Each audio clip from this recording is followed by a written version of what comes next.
Okay, what's going on, everybody? Hey, this is it. It's tonight. It's John, the national champion here. I am here. We're talking about Tyson Fury versus Deontay Wilder 3. I've got PFV by phone right here. And hey, it's been a while. It's been a while since you've talked to the audience here. It's been a while since we've talked about this. Paul, what do you want to say right now? What's up, everybody? Been a long time back in the mix. We're excited about this fight tonight. We're here to talk about it. I might not be able to be on the stream for very long, but just wanted to check in with JDB. Hope you're pumped up for the fight, too. This fight, I think, is going to be phenomenal. And as you know, we used to cover MMA all the time. We used to cover boxing all the time. I used to call myself the MMA expert. I've interviewed like Herschel Walker. I've interviewed Daniel Cormier. I mean, very briefly, I've interviewed Cain Velasquez. I mean, I've been all around, all right? I've seen a lot of things, and I'm not saying I'm like the super expert, whatever, but I think I know a lot of things out there. I think I know, obviously, I'm a national champion, former national champion, multiple national champion, took third in the world, trained a lot of professional athletes. I'm very into the fight game. I'm very hyped for this fight because I think anything can happen in this fight. I think anything can happen. And I think that the UK fans are super excited about this fight, especially now that Usyk went in there and took out their champion. So now you've got Tyson Fury undefeated facing Deontay Wilder. Deontay Wilder has pumped up. He's bigger. Is he better? I want to hear your comments. Hit me with the comments. Hit me with the questions right now. Now, here's the thing. I want to say a couple things right now very quickly. We are going to do a lot more live streams. We are ramping up this channel. We've got all kinds of plans. Those of you that have wanted to see PFV, the NBA expert, we might have some things for you soon. All kinds of stuff's going to come back. We're going to do all kinds of different things. We are so excited. We're really going to be doing a lot. I don't want to say too much, but we're going to be doing a lot of stuff on YouTube. We are big into YouTube. There's no doubt about it. So we have a lot of plans, but let's break this down right now, Paul. I want to give my prediction. I want to give my reaction, and I want to hear from the fans out there. I'm really torn on what's going to happen tonight. I have to tell you that. I'm really torn because I can see it either way. On paper, you say Deontay Wilder has lost this twice. He's lost the fight twice. He's never beaten. Nobody's ever beaten Tyson Fury. On the other hand, Deontay Wilder has just dynamite, metaphorically, in his hands and can just take people out. Now he's bigger and better. What's Fury is his mind in it, right? I mean, so break it down right now. And where are the UK fans on this whole situation, Paul? I mean, listen, the title just left England, okay? Usyk just picked that up, and he took it. I mean, it was an embarrassment. He just totally went in there. I mean, listen, and I'm not, no disrespect, but I mean, he put on a clinic. And now this is a chance for Tyson Fury to step up and really do something. So give me the lay of the land of what you think, and I want to get into this. I watched very closely the weigh-in. I watched very closely the press conference. There's so much to talk about here, and the build-up to the fight. I want to talk about all of it. Start us off with where we are with Usyk and all the rest of that. Yeah, let me just say this. Alexander Usyk is an incredible fighter. And I actually think that Anthony Joshua might not have fought the perfect fight, but he fought a hard fight. He was in great condition. He fought well. He just fought a guy who's just an unbelievable pound-for-pound king. And really, I don't think there's any shame in Joshua losing that fight. He just fought a better guy. And as far as this fight tonight, you mentioned that you said Deontay has lost twice. I mean, technically the first fight was a draw, but I also thought he lost, and a lot of people thought he lost. I mean, I think that was like, No. Yeah. And I may have misspoke. Let me correct myself. Obviously, the first fight was a draw. The second fight, he lost clearly, but nobody has beat Tyson Fury. That's my point. That was the point I was trying to make. And let me spin that. What I was trying to say is Deontay Wilder has faced Fury twice and hasn't beaten him either time. That's maybe what I was trying to say. Yeah, look, I think that if you look at this fight, but Tyson Fury's a freak. You don't get guys that are like 6'7" who can move like him. We were talking about when Tyson Fury went to Kronk Gym and visited the legendary Emmanuel Stewart. I think it was like 2010.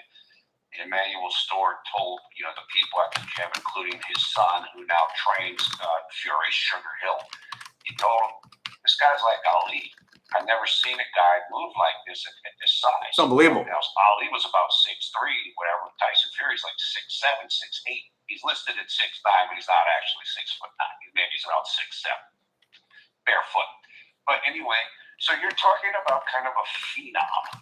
Tyson Fury's a phenom. My first experience with Tyson Fury is when he defeated Vladimir Klitschko, when Klitschko was on the top of the mountain and nobody could touch him. He's a great all-time level fighter, but Deontay Wilder's a puncher. I mean, he's an all-time puncher, and he's not a great technical fighter. We all know that. I think that if my feeling about this fight is that if you fought this fight and everything else was equal, if both fighters were in great shape, both fighters were totally focused and all this type of stuff, it's probably like an 85% chance Tyson Fury wins. However, don't think that Tyson Fury might be in the best condition for this fight. I don't know if he's focused for this fight. Various people have said this. We both watched the weigh-in. That's my concern. That's my concern right there. I'm super concerned that Tyson Fury, listen, he weighed in. He didn't even take his shirt off. That concerns me. And his weight, it was the heaviest that he's ever weighed for this. So it's like, is that good? Is that bad? Whereas like Deontay Wilder weighed in and he looked pumped up. That dude, he's talking about benching over 350 pounds. I mean, okay, let's start with that. So I'm going to get to the question with Tyson Fury, but let's start with Deontay Wilder and the work that he's done and his mental game and his camp. What kind of package do you think that Deontay Wilder is bringing into this fight, Paul? When I first thought about this fight after the conclusion of the second fight, and I saw that Deontay had picked up the rematch option for the third fight, my first thought, completely honestly, was, you know what? This is a cash-out fight for Deontay, meaning he knows it's over. He knows he can't beat this guy, and he just wants to make whatever money he can get before basically he hangs up the gloves. And let me say this. Let me say this. I'm going to jump in a lot. I got to host this thing, right? Let me say this. And a heads up to the fans out there. My daughter she may appear at some point. She loves to so just be aware. She may come in here and be part of the activity. She loves doing the videos, just like her dad. So that's your opinion, and I'm not saying absolutely we're all going to share our opinions tonight, right? That's your opinion. And here's what I would say with that. Even if that's true, what's wrong with that, right? This is professional boxing. You've got YouTubers that are making tens of millions and sometimes even more money than that to fight, these fights that are not, let's just say, heavyweight championship fights, right? And so, I mean, if Deontay Wilder is looking for listen, I think anyone that as a professional who's is looking for the biggest pay. I mean, I think that's what you're supposed to do, is look for the biggest pay. Now, the fans want to see the most competitive matches, of course. And listen, what other fight from a fan perspective would anyone really want to see, right? I mean, yes, Usyk, yes, Joshua, but this fight, in some ways, as you said, at first, like, wow, what's going to be different? But in some ways, it's like the most intriguing. It's that trilogy, and boxing has always had these great trilogies. Anyway, that's what I want. I just want to set that up. Go ahead, keep going. Yeah, like I said, so the point was, that's how I started looking at this. But when I looked at the condition that Wilder's got himself into, when I looked at Tyson Fury, might have lost focus a little bit. And when I looked at Tyson Fury, when Deontay has changed trainers and everything, now I don't think that anymore. Right. Now I think Deontay is coming to win. Yeah. He's in great shape. I think he's going to change the game plan. And now I don't look at it the same way. Now I think he's coming to win, and he believes he can win. And so instead of, I've completely changed my outlook on this. So it's like I give Deontay credit. Look, he took a real beating in the second fight, and a lot of guys just tough. they don't want anymore. Tough. I give him all the credit in the world. He's got a big heart. And, he's gone back to the drawing board, got himself in great shape, and we're going to see what happens. Oh, absolutely. There's no question about it. No question. Deontay. More people give him whatever. He's a good dude. Look, both of these guys are fantastic. Both of these dudes are champions. There's no doubt about it. And I think, listen, I feel like I read this many different ways.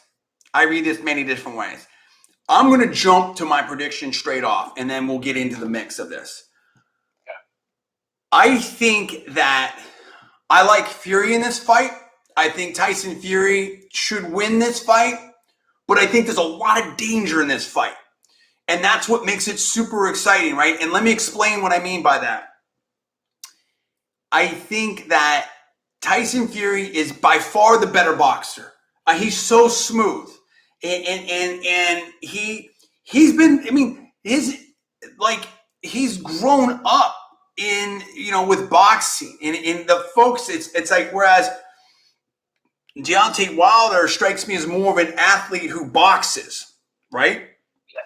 And now Deontay Wilder has ridiculous power. I think that people sleep on this. I think that people don't really understand the level of power that Deontay Wilder has. It's crushing power, right? I mean, it's just we haven't seen that level of power in I don't know how long. He reminds me, we talked about of Tommy Hearns. So, yeah. but the level of boxing is so extreme with Tyson Fury for a heavyweight, for a person of that size. The only person we've seen of that size that can move, and Bilal Dar says, "Hi, how you doing? How are you doing out there? Good to see you." Is like, I mean, we've seen you said it to me before. Now I'm blanking. The Valuev. Valuev was super big, right? But he really couldn't. We're doing great. We're talking about who do you like? You got to tell me. Give me the predictions. Give me the predictions in the chat. Who do you think's going to win this fight? And we're going to do all kinds of different live streams and different things. So please subscribe. You want to jump on. You want to subscribe. You want to get part of this channel. In my opinion, we would love it if you did. We would thank you to do that if you're not already a subscriber. To have Tyson Fury 6'7", 277 with fluid moves. I mean, people were talking about the heavyweights. It used to be like 220, 215. I mean, Holyfield when he won. 230, then they talked about the super heavyweights. Deontay Wilder, okay, we're going to talk about that. You might be right. Then you have, but now you have Tyson Fury at 277, fueled by his loss. Okay, so Bilal really thinks that Deontay wants this more, and that may be the factor. That may be the factor. Fury's not in shape. That could be the factor. But here's the deal. Boxing ability beats pure power and speed. Pure power. Speed's different. Speed can be, it's like Roy Jones. Speed can do its own thing. I think that Tyson Fury is just so naturally good. And I think and that's the strength and the weakness, right? This cuts both ways. Tyson Fury, I think, is so naturally good, and I want to see what Paul has to say about this, that he just outboxed and put on a clinic for Deontay Wilder. Deontay Wilder wasn't ready for it and hadn't felt that, hadn't experienced that. It was devastating to Deontay Wilder. Deontay Wilder was not ready for that, right? And so I expect the same thing. It almost reminds me of like a Muhammad Ali or a Larry Holmes, both of which were able to beat some really good boxers later on in their careers just because they were so talented. Now, flip side of it is because of that ability and because he's never lost, maybe Tyson Fury didn't take this fight as seriously, didn't prepare as strong as he should have. And then that creates an opening for Wilder, because I think Wilder is stronger than ever now. Now, a bigger bench press doesn't mean that you have more knockout power, because if you lose speed, then you may be hurting yourself. We'll find out. But I think he wanted to be able to deal with the size and physicality of Tyson Fury. Paul, what are your comments? Well, look, I agree with a lot of that. And let's also say this. Tyson Fury apparently not too long ago had COVID. Wow, right. Something like that could have lingering effects. Like there was a guy that on the team of the NBA that I watched last year. It's another factor. Dude, listen, think about this. Think about this. Tyson Fury is so good, but if Deontay catches him early, hurts him early, and as you said, where is he at with this fight? Where's Tyson Fury at with everything right now? That's what I want to know. Question for the fans here. Do you think I should turn up the lights here a little brighter, or you think we're okay on the brightness? Let me know in the comments over there, because I can tweak these lights a little bit higher, but I don't want to overdo it. Give me your prediction, Paul. I want to know what you think. If I'm not a betting guy, but if you've made me put $1,000 down the fight. Okay, wait. We're not talking about any. No one's talking about anything like that. We're just doing we're giving your opinion and prediction. We're not talking about any kind of anything like that. Any kind of stuff like that. So, but what's your opinion? What's your prediction on the fight? You can give me percentages or things like that, but let's not talk about. Yeah, I would say my percentages for this fight are 70% Fury, 30% Wilder. And I think that if Tyson Fury was a little more focused and in better shape, it would be different than that. It would be maybe 85%, 15%. I think Wilder's going to fight smarter. I think he's going to fight calmer. I think he is more prepared. I think Fury has basically the same strategy, which is bulk up and bully. And I think that Wilder wasn't ready for it last time, but he'll be more ready for it this time. I don't know if he'll be able to stop it, but he's going to be prepared for what's coming this time. Bilal says Wilder's going to KO him. I mean, that's intense. I love it. You think, wow, or lose by well, see, that's where it gets tricky. So Wilder's going to KO him, or he's going to lose by points. You know what? I don't know. Here's the thing. So I think this is interesting. I think this is very interesting. And again, I'm not like I would call myself a combat sports. That's why I say MMA expert, because I was very, very good at wrestling. I was very, very good at judo and other martial arts. I had worked with a lot of great athletes there. Obviously, super good as a strength athlete. So that combination, I think, is good. I wouldn't call myself a pure boxing expert. I think that I definitely have a lot of knowledge in boxing, and having grown up in California, where it was around, I knew one of my person I knew from high school. He was a pro boxer, but boxing is its own thing. But I know training, I know athletes, I know combat sports. I would consider myself an expert in that. And I would say this, certainly too, and again, and everyone has their own little, I wouldn't, unique knowledge and subset of all of that, right? I mean, so I would say this, from a physicality standpoint, Tyson Fury is still the bigger person. Tyson Fury is still the bigger athlete. Tyson Fury has at least 2 inches. It could be more when they stand up. Tyson Fury, as you said, Paul, has 40 pounds on Deontay Wilder. You're going to feel that. There's weight classes for a reason. And it's not like Tyson Fury is this, like Value was a big heavyweight, but he couldn't move like Tyson Fury.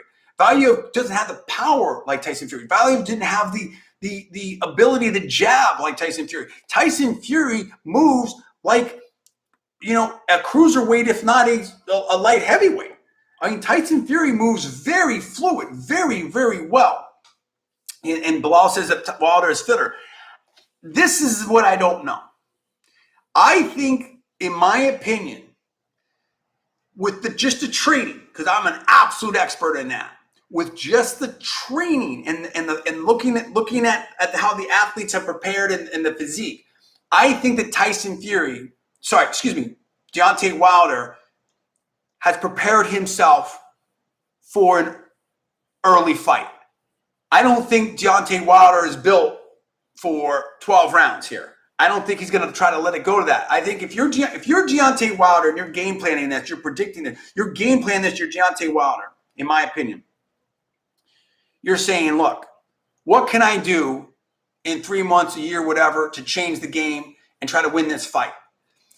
You're not going to all immediately at, mid-30s become a 100% better boxer. That's not going to happen, right? Of course you work on that. You always work on things. You're not going to become 20% faster, but you can become stronger. Now, does that strength translate into power? Don't know. But I think he's got himself bigger now, and I expect him to go after Tyson Fury quick. Now, I think strategy-wise, So Bilal, okay. I think there's a lot of problem. I think that Deontay Wilder had a bad strategy. And I think that instead of just going headhunting, I think he should be using that power to work to the body and stuff. But again, part of the problem with Deontay and with knockout artists is you become so in love with that knockout power that it can happen that you don't. That's what you do. If you have one move that works, you keep working that move, if you will. Obviously, there's these different punches. I'm not saying that, but it's just you understand what I'm saying. That one advantage, and he's pressing that advantage, and so I think that he needs to be doing a lot more than that.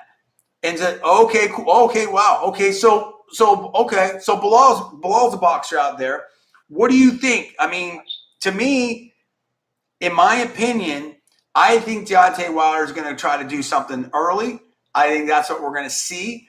But again, it's 238. First fight, he was for second fight, he was, he's more of like a 231 type of person, right? I mean, so I mean, if you're bigger, yes, you're more powerful, but you can also slow down. There's not a lot of great bodybuilder boxers. You understand what I'm saying? That's the thing too. Wilder, I think, is 35. Right. 35. You're not going to. He's never had real stamina issues, but that's not going to help. Right. So Bilal agrees with that. So that's the problem. So that's why I think Wilder's thinking. Look, I'm going to go in there. I'm going to try to bomb this guy out quick. I'm gonna put the pressure on him and see what happens. Now, mentality. Let's talk about mentality. I like the mentality, and David Hay was talking about this in the weigh-in. I like the mentality of Tyson Fury. And remember, Tyson Fury, it was weighing like 273 in the other fight. He didn't look, it's not like he looked ripped there. I mean, you know what I mean? Like, this guy doesn't need to look Tyson Fury never looks like a bodybuilder. And I mean, he's never looked like that. And the dude was in the gym. He was like 400, he was like close to 400 pounds, I think. And he worked himself back in shape. So he's used to being bigger. He's never been super ripped. He never relied on that kind of physicality. He uses his size, he uses his range. His movement is insane. His defense is insane. He was just sitting there and just evading, shoulder rolling. Deontay, you can have all the power in the world. If you can't get there, it doesn't matter. So, you know what I'm saying? I think I'm going to try to, Paul, go ahead and say something. I'm going to try to adjust this light a little bit higher. Let's see if this works. Let's check it out. Go ahead, Paul. Break it down for me, Paul. Where are you at? I think a lot of what you're saying is definitely true. I think that, look, I actually personally think Wilder might lay back a little bit more, but what you're saying is accurate in that this is, I believe, a 35-year-old man coming in the heaviest he's ever been, and he's going against a guy 40 pounds heavier. Does that mean, is he going to be able to last 12 rounds like that? I mean, maybe if he's laying back. On the other hand, if he's laying back the whole fight, he's going to lose every round. Right. You can say, well, he'll lose every round, but he only needs to win 5 seconds of the fight to win the fight. That's true. Like I said, I actually, my feeling is that he's going to be a little more cautious and try to set a trap for Fury rather than just come guns blazing. But I don't know. We'll see. Maybe you're right. That is also a really good point, and that I can see that too. I can see Deontay Wilder going in there, guns blazing. Because remember, listen, Deontay has very unorthodox offense, and he can just and he's at his best when he's just throwing right from crazy angles, and he's very, very quick. But I do agree with what you're saying. I can see Deontay being more reserved and looking for that counter, looking for that reaction, trying to get Tyson to come in and then countering off of that. And the dude has one punch knockout power. One punch. Either hand. Particularly the right. Particularly the right. I mean, just crazy, crazy power. But I think, the mental game of this is so important, so critical. Is Tyson Fury there? Is he focused? And Eddie Hearn was talking about that, right, Paul? Why don't you go and talk about that? I'm going to adjust this light a little bit more. I think we can go up a little bit higher, and it'll be a little better for the fans. Go ahead, Paul. Yeah, so I was watching a thing. I was watching various YouTubes preparing for this live stream, and one had Eddie Hearn, who is the promoter for Anthony Joshua, and among other fighters. And he basically said that he didn't think Tyson Fury's head was right for this trading team. He basically said he didn't think that Fury was in great shape, and he didn't think that Fury was totally focused on the fight. And he basically, I guess, ran into Fury. That's a problem, right? That's a huge problem. It's a massive problem. And anyway, I guess he ran into Fury. And that's sorry, I just want to say, that's a problem when you've never lost. Lost. Exactly. And he ran into Fury, and he told him that. And then Fury said to him something to the effect of, I could beat this guy being at 10% of my best.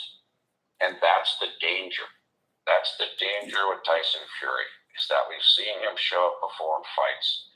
He's not focused. He's not in great shape. He gets knocked down by guys that he's much better than. And if he gets knocked down again by Wilder, he might not get up. And so it's like, that's what I think the risk is tonight. It's a big risk. There's a big risk. There's a big risk. It's a huge risk. So I'm going to adjust this slide a little bit more. I think it's getting better, but I'm going to try to get it even a little bit more perfect. Break it down for me, Paul. How do you see this fight going? Knowing everything, I will set the table with this too. I think that Tyson Fury, we talked about this. Is he focused for this fight? Is he all there? Did he do the work? He didn't take his shirt off for the weigh-in. That's a problem. That's number one. Number two, Deontay Wilder, Fury was talking to him at the weigh-in. Okay, so Deontay's camp, to blow off with the comments over there,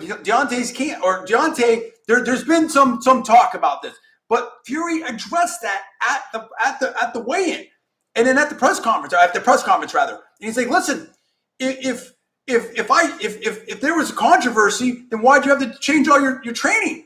Why'd you have to change the training, right? So that's what. So I mean, I do believe, and you could just see Deontay there sitting there thinking, dude, Fury's in his head.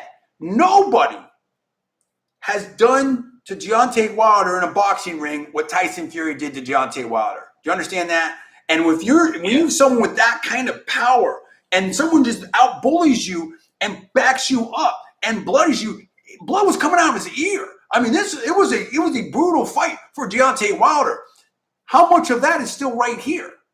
I mean, there's so many different angles to this, and I'm so excited about how this is all going to go down. And I want to hear from all the fans all around the world. I'd love to hear from the USA fans, the UK fans, the global fans. We are a global channel, and absolutely, and we love that. So, Paul, break it down. How do you see this going? The reason why I said I think that Deontay Wilder might be trying to set traps and be calm is because I think they believe, meaning Deontay's camp, that Tyson's going to fight the same way he fought the last fight, which means coming forward looking to bully, which is a smart strategy. That's why he's coming in so heavy. He's coming in to lay on Deontay and just try to basically do the Kronk thing and just get you out of there. Well, if you know that and you're Deontay Wilder, then you can take a step backward and try to set the traps and catch him with counters and stuff. So I think you might see that type of a strategy tonight from Deontay. Now, look, I could be completely wrong, and Deontay can come out full force, running across the ring. My guess is you've got to try to change it up a little bit and look to counter and set traps. Comment by Dorian. Wilder can only win by decision. And Bilal disagrees with that. He thinks he can only win by knockout. So go ahead. Wilder can only win by KO. That's my own feeling. Yeah. I totally agree with that. Wilder is not Canelo. He doesn't, the judges are just, well, again, we're not allowed to do anything. But Canelo wins a lot of decisions. We're not allowed to do anything. Canelo's a great fighter, and he wins a lot of. Canelo's a hell of a fighter. Canelo's an incredible fighter, and he wins a lot of decisions. So I think that listen, I like Fury in this fight, but I think it's super interesting. I think this is the most interesting of all the fights. And some people would say, oh, well, now Fury knows he can win. Yeah, but that can work against Fury. I mean, that's a danger for him. That's a danger. That's when he gets complacent. It's so crazy. It's so crazy. Question, fans out there, are you happy with the light? Should I take it up more, down? Are we okay? Let me know what you think about that. I think I've got it about as good as it's gonna get, but maybe not. I can crank it up. I don't want to overexpose it. Hunter, yes, I'm going to do, we may lose PFV here. He may not be able to stay for duration. I'm definitely going to do live reaction. I'm here for the duration. I'm a professional talk show host. I've done major market talk radio. So I'm used to doing 3 hours, 4 hours. I've got my, water with lemon in it right here. Hopefully my voice will hold up, but yeah, I'm absolutely going to do it. We're going to react to it. We're going to talk about it. We're seeing what's going on. And it's super exciting. I mean, this is, listen, Alabama and the USA may be celebrating a new heavyweight champion tonight, or the UK. Who knows? I mean, all we know could be another draw. I think that we're going to. I'm not going to make a prediction on this, but it wouldn't surprise me if at some point Tyson Fury hits the canvas. And I'm serious about that. I mean, Wilder has serious power. Oh, nice. Look at that. Bilal Dar lives where Fury is from. So I want to hear from you then. Okay, if that's the case, what's the buzz out there? What's it like? Give us some background. Tell me about that. I want to hear about that. I think that's super cool. This is what I'm saying. But Bilal Dar says he actually lives where Fury is from. That's amazing. I mean, but I'm just like, just looking at some stuff and just seeing some of the old footage and stuff. I mean, the Fury just moves so smooth and stuff. And it just seems like it's very natural for Fury. You get me? It's so natural. I mean, Fury had Deontay very hurt, and Manchester. Yeah, of course. Manchester, buddy. I mean, so who's bigger over there right now? Manchester U or Tyson Fury? That's what I want to know. Are more fans into Manchester U or Tyson Fury? I just feel like, Paul, that Deontay Wilder has to think about the boxing more, right? Although he is more athletic and does different, but Tyson Fury just flows. It just, you know what I mean? And that creates a much more efficient situation and style for Tyson Fury. It's less energy spent. It's less thinking. That's a great way to put it. I'm glad you said that because it reminds me of something that I saw, again, preparing for this. I came across a video where somebody was talking to the heavyweight/cruiserweight fighter Tony Bellew from UK. What he said is just exactly what you just said. He's like, Tyson Fury doesn't matter what condition he is in because boxing is natural for him in the same way it's natural for James Toney. Oh, He's yeah. come in 50 pounds overweight, and it doesn't matter. He can fight all day without taking breaks because he uses no energy how he fights because he's totally relaxed. And that's what Tyson Fury is. And he's just a natural. That's what he is. Right. And I feel like Fury is more of that, like Ali, Holmes, but in some respects, almost Marciano style in terms of just he's there. He's a great boxer, but Tyson Fury's there to fight. You see what I'm saying? I mean, and he just and entertain. I mean, it's almost like he's having a blast. Well, you know what I'm saying?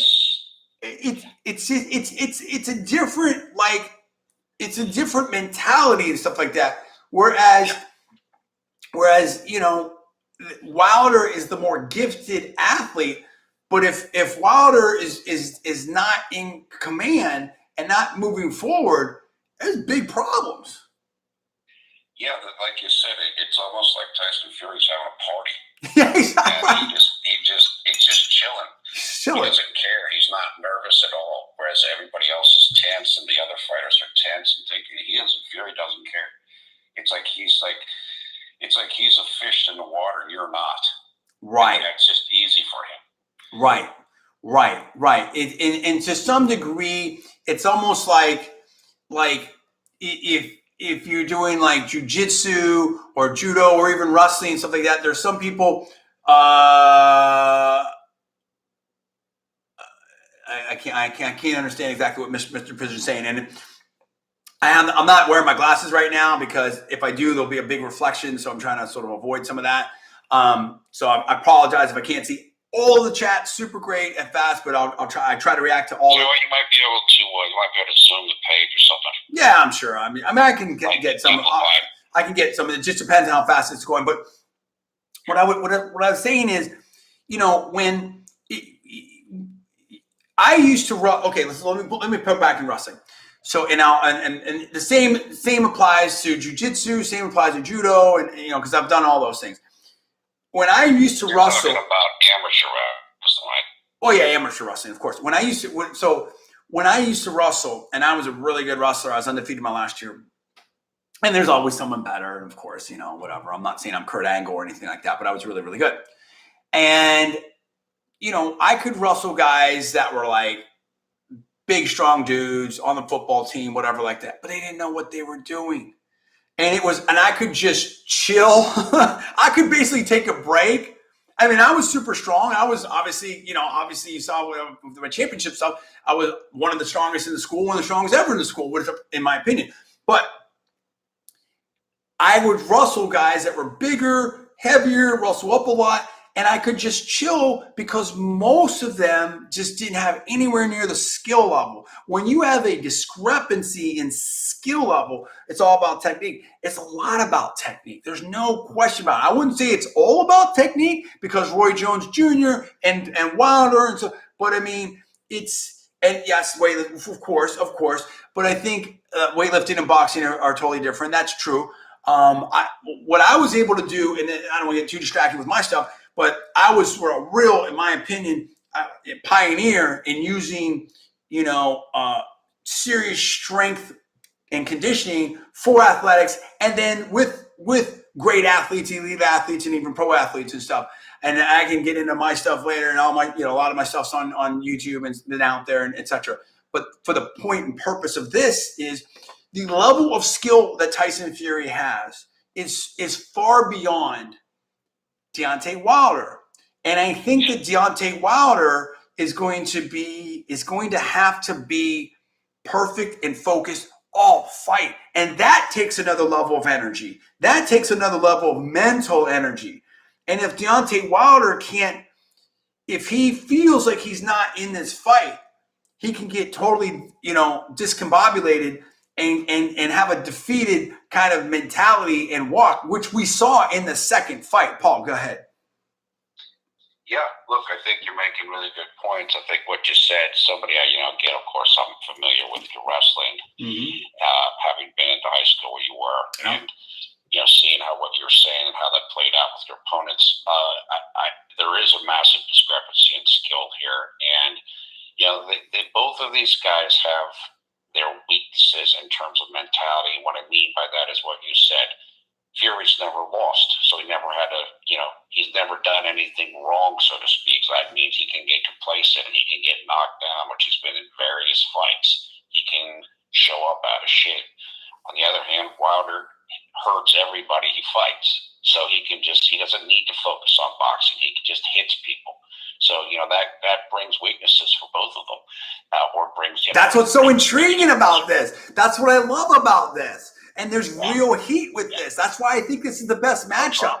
It's so much, right? There's so much drama in this whole thing. And I don't want to get too deep into it, but, sometimes it maybe doesn't, it sounds different coming from someone than it's just me. But if you want to very, very quickly kind of elucidate a little bit on, what you know about my lifting, wrestling background and, martial arts background, whatever like that. I mean, and it's been a while. I'm not that guy anymore, believe me, but I know I used to do it and all that. So maybe give us 30 seconds on that. Well, just going back to what you said about your wrestling. Oh yeah, your background as you're a 4-time national champion weightlifter, your world powerlifter, because weightlifting is a little different, but yeah, national level probably in judo and very close to probably national level wrestling.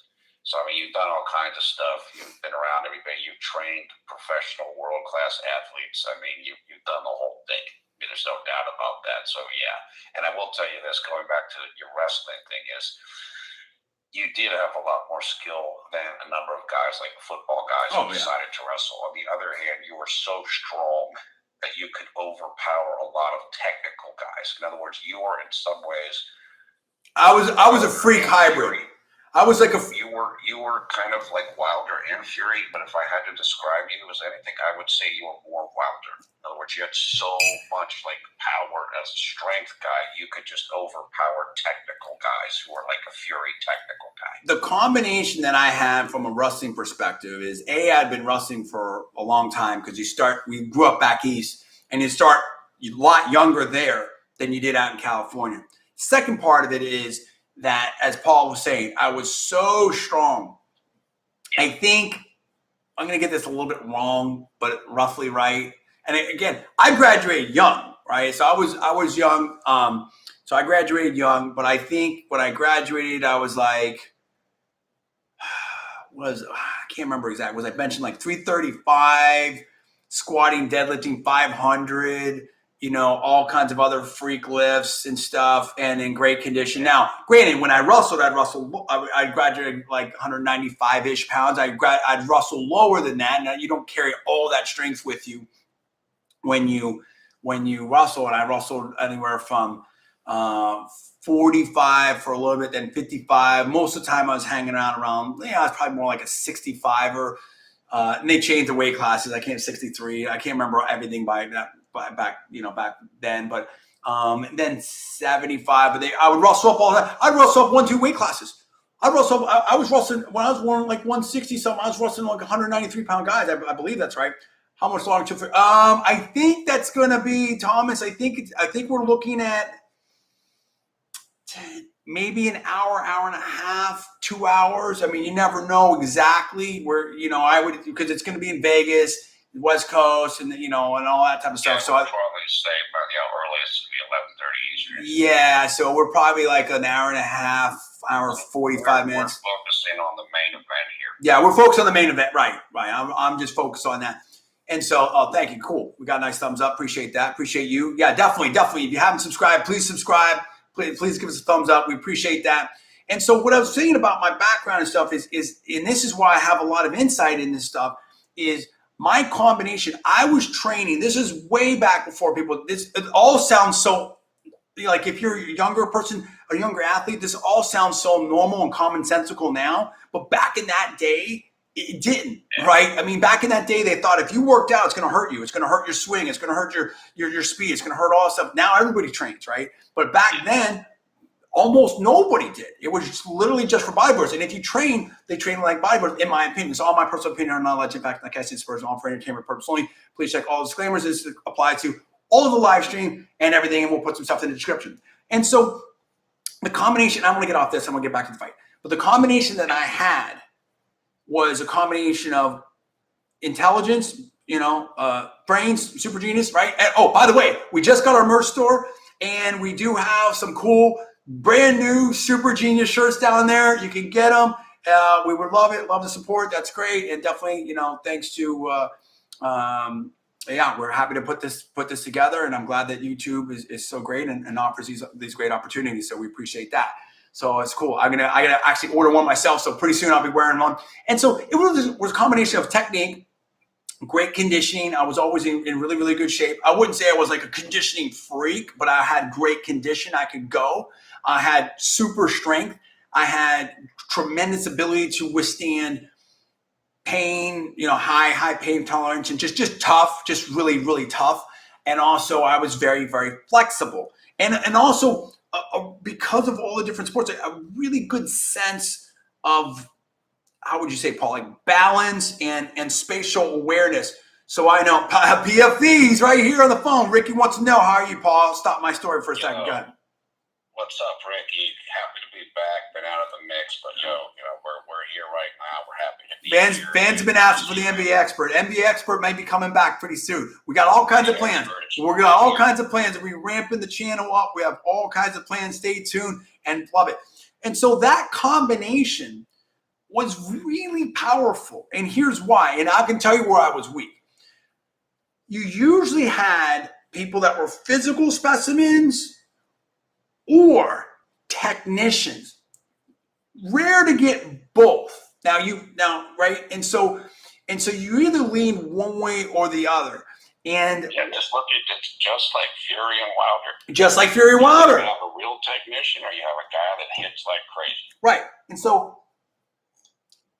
with my stuff, I could take you down. But I wasn't like the super technician. There were some guys that were just takedown specialists, taking out, let you up, taking out. We had a couple, and we had a number of people on our team that went to state and everything like that. And so you had a lot of those technicians, and that's what they would do, and they're frustrating. But for me, it's like if I was weak in any area, it was in the pure strict takedown. That was where I was. I wouldn't even call it a weakness. I call it not quite strong, because I could take you down all kinds of different ways. If I grabbed you, I could throw you, I could drag you, I could take a leg, single, double, I could do all kinds of different things. But I wasn't like the super shoestring takedown guy, You were better at throws. Way better at throws. I was amazing at throws. I was like a Karelin. You did not want to. I wasn't as good as Karelin, okay? But I'm just saying, style-wise, you did not want to lock up with me, because I can get. But now, as soon I was great on defense, because that's how I beat a dude. There's a dude that went to placed at state. He was some super dude and whatever, and I shut that dude out. He was trying to shoot on me, and he was on my leg. Literally shot in. It was a deep shot, and I put my arm out, spun, and I was so flexible. My leg was over here, and spun around him and took him down. He didn't even know what happened, dude. And that was because look, all the MMA fans that are listening to this, they know how important takedown defense is. Takedown defense is super critical. My takedown defense was ridiculous, but once we were on the ground, didn't matter where on the ground. Nobody could keep me down, and nobody could pin me. And my technique was ridiculous, and I was so strong. People didn't even want, dude, it was like, and this goes to the fight tonight, because I wrestled very physical, always within the rules, doing everything right, everything like that, in my opinion, right? But there's a physical kind of wrestling. And there's a physical kind of boxing. And I think that even though Wilder is the bigger knockout artist, Tyson Fury boxes more physically. Does that make sense, Paul? Yeah. I mean, it certainly wasn't the second fight. The first fight, I'm not sure if he was as much, but without doubt, in the second fight, he was mauling. Here's what I mean by that. Here's what I mean by that. It's what I'm talking about, the mentality, the championship mentality. And in my entire wrestling career of actual matches, I was only pinned one time officially. And in my opinion, I mean, listen, it is what it is. I accept it. It's fine. But I don't. The ref was on one side, my shoulders were on the other side. I don't think I was pinned, and I was wrestling up, and the dude was really jacked up, dude. And I wrestled up a weight class, and that was it. And that was when I was younger. Like it just you couldn't hold me. But the point is because I had a tough mentality, right? I mean, you wrestled me, and it was like you're in for a long. It was you better pack 5 lunches. It was no joke. And I think that Tyson Fury is the same way. So here's what I mean by that. Deontay Wilder, and it gets and they've got on here. I've got on a TV over there. I've seen the replays are putting out to hype this fight. I mean, Deontay Wilder, when he is pressed, he was out of the fight, the second fight, quick. Whereas Tyson Fury gets knocked down. He looked like he was, this looked like the WWE. He looked like he was knocked out. He looked like he was coming back. The dude was like, came up like the Undertaker. He was totally out of it and comes right back and then put the hurt on Deontay Wilder. Yeah. That's a different mentality. He reminds me of a bigger, much bigger Julio Cesar Chavez. Right? Against Meldrick Taylor, right? Someone that is going to just break you down, rough you up. It's going to be a tough fight. That's why I've said Rocky Marciano. It's going to be a grueling, tough fight. And that's the difference. Deontay Wilder might knock you out. Tyson Fury will beat you up. Yeah. Big difference. Especially the Kronk version of Fury. Right. Let's talk about Sugar Hill, Paul. Tell me about that. Give me that angle. So I believe that Fury brought on Sugar Hill. Sugar Hill Stewart is the son of legendary trainer Emmanuel Stewart. Absolutely. Of course, Emmanuel Stewart is the main man behind the Kronk gym and I've been things in Detroit. And Detroit is Kronk is most known for associated with somebody like Thomas Hitman Hearns. And basically badass, knock you out fighters. Tough. Yeah, let's keep everything. PG here. Tough, grinding fighters, and I would say that Fury had visited Kronk, I think in around 2010 when he was very young, and he decided after the first Wilder fight that he wanted to change trainers, and so they decided that they were going to go with Emmanuel Stewart's son, Sugar Hill. Time out 1 second, Paul. Please, peeps, give me the comments over here. Can you hear myself and can you hear Paul okay? Because I want to make sure I can move the phone around for Paul. So let me know if the audio is good for myself and for Paul, please. We'd appreciate that. Go ahead, Paul. So this was a decision that was made. And I don't know if Fury himself was thinking about changing the game plan before he hooked up with Sugar Hill, or if the decision was made after he hooked up with Sugar Hill. But basically, he felt, I think after the first fight, because again, I think a lot of people saw that fight as like maybe, 9-3 rounds, 10-2 rounds, and it was a draw. Even though, yes, Fury was knocked down twice. But I think after that, Fury kind of felt like, look, I might not get a decision over this guy, at least fighting in America. So, thanks, mate. I have to go for the knockout. And I just want to kind of change my style, change up how I'm approaching this, and let's see if we can bully him and be bigger. And that's very much a Kronk style. And he and Sugar Hill went to work on it, and we saw the results in the second fight. There's no doubt about it. And they say they can hear us great. So that's fantastic. We appreciate that patience out there. Listen, I feel like, oh man, this is I literally could talk about this for 5 hours.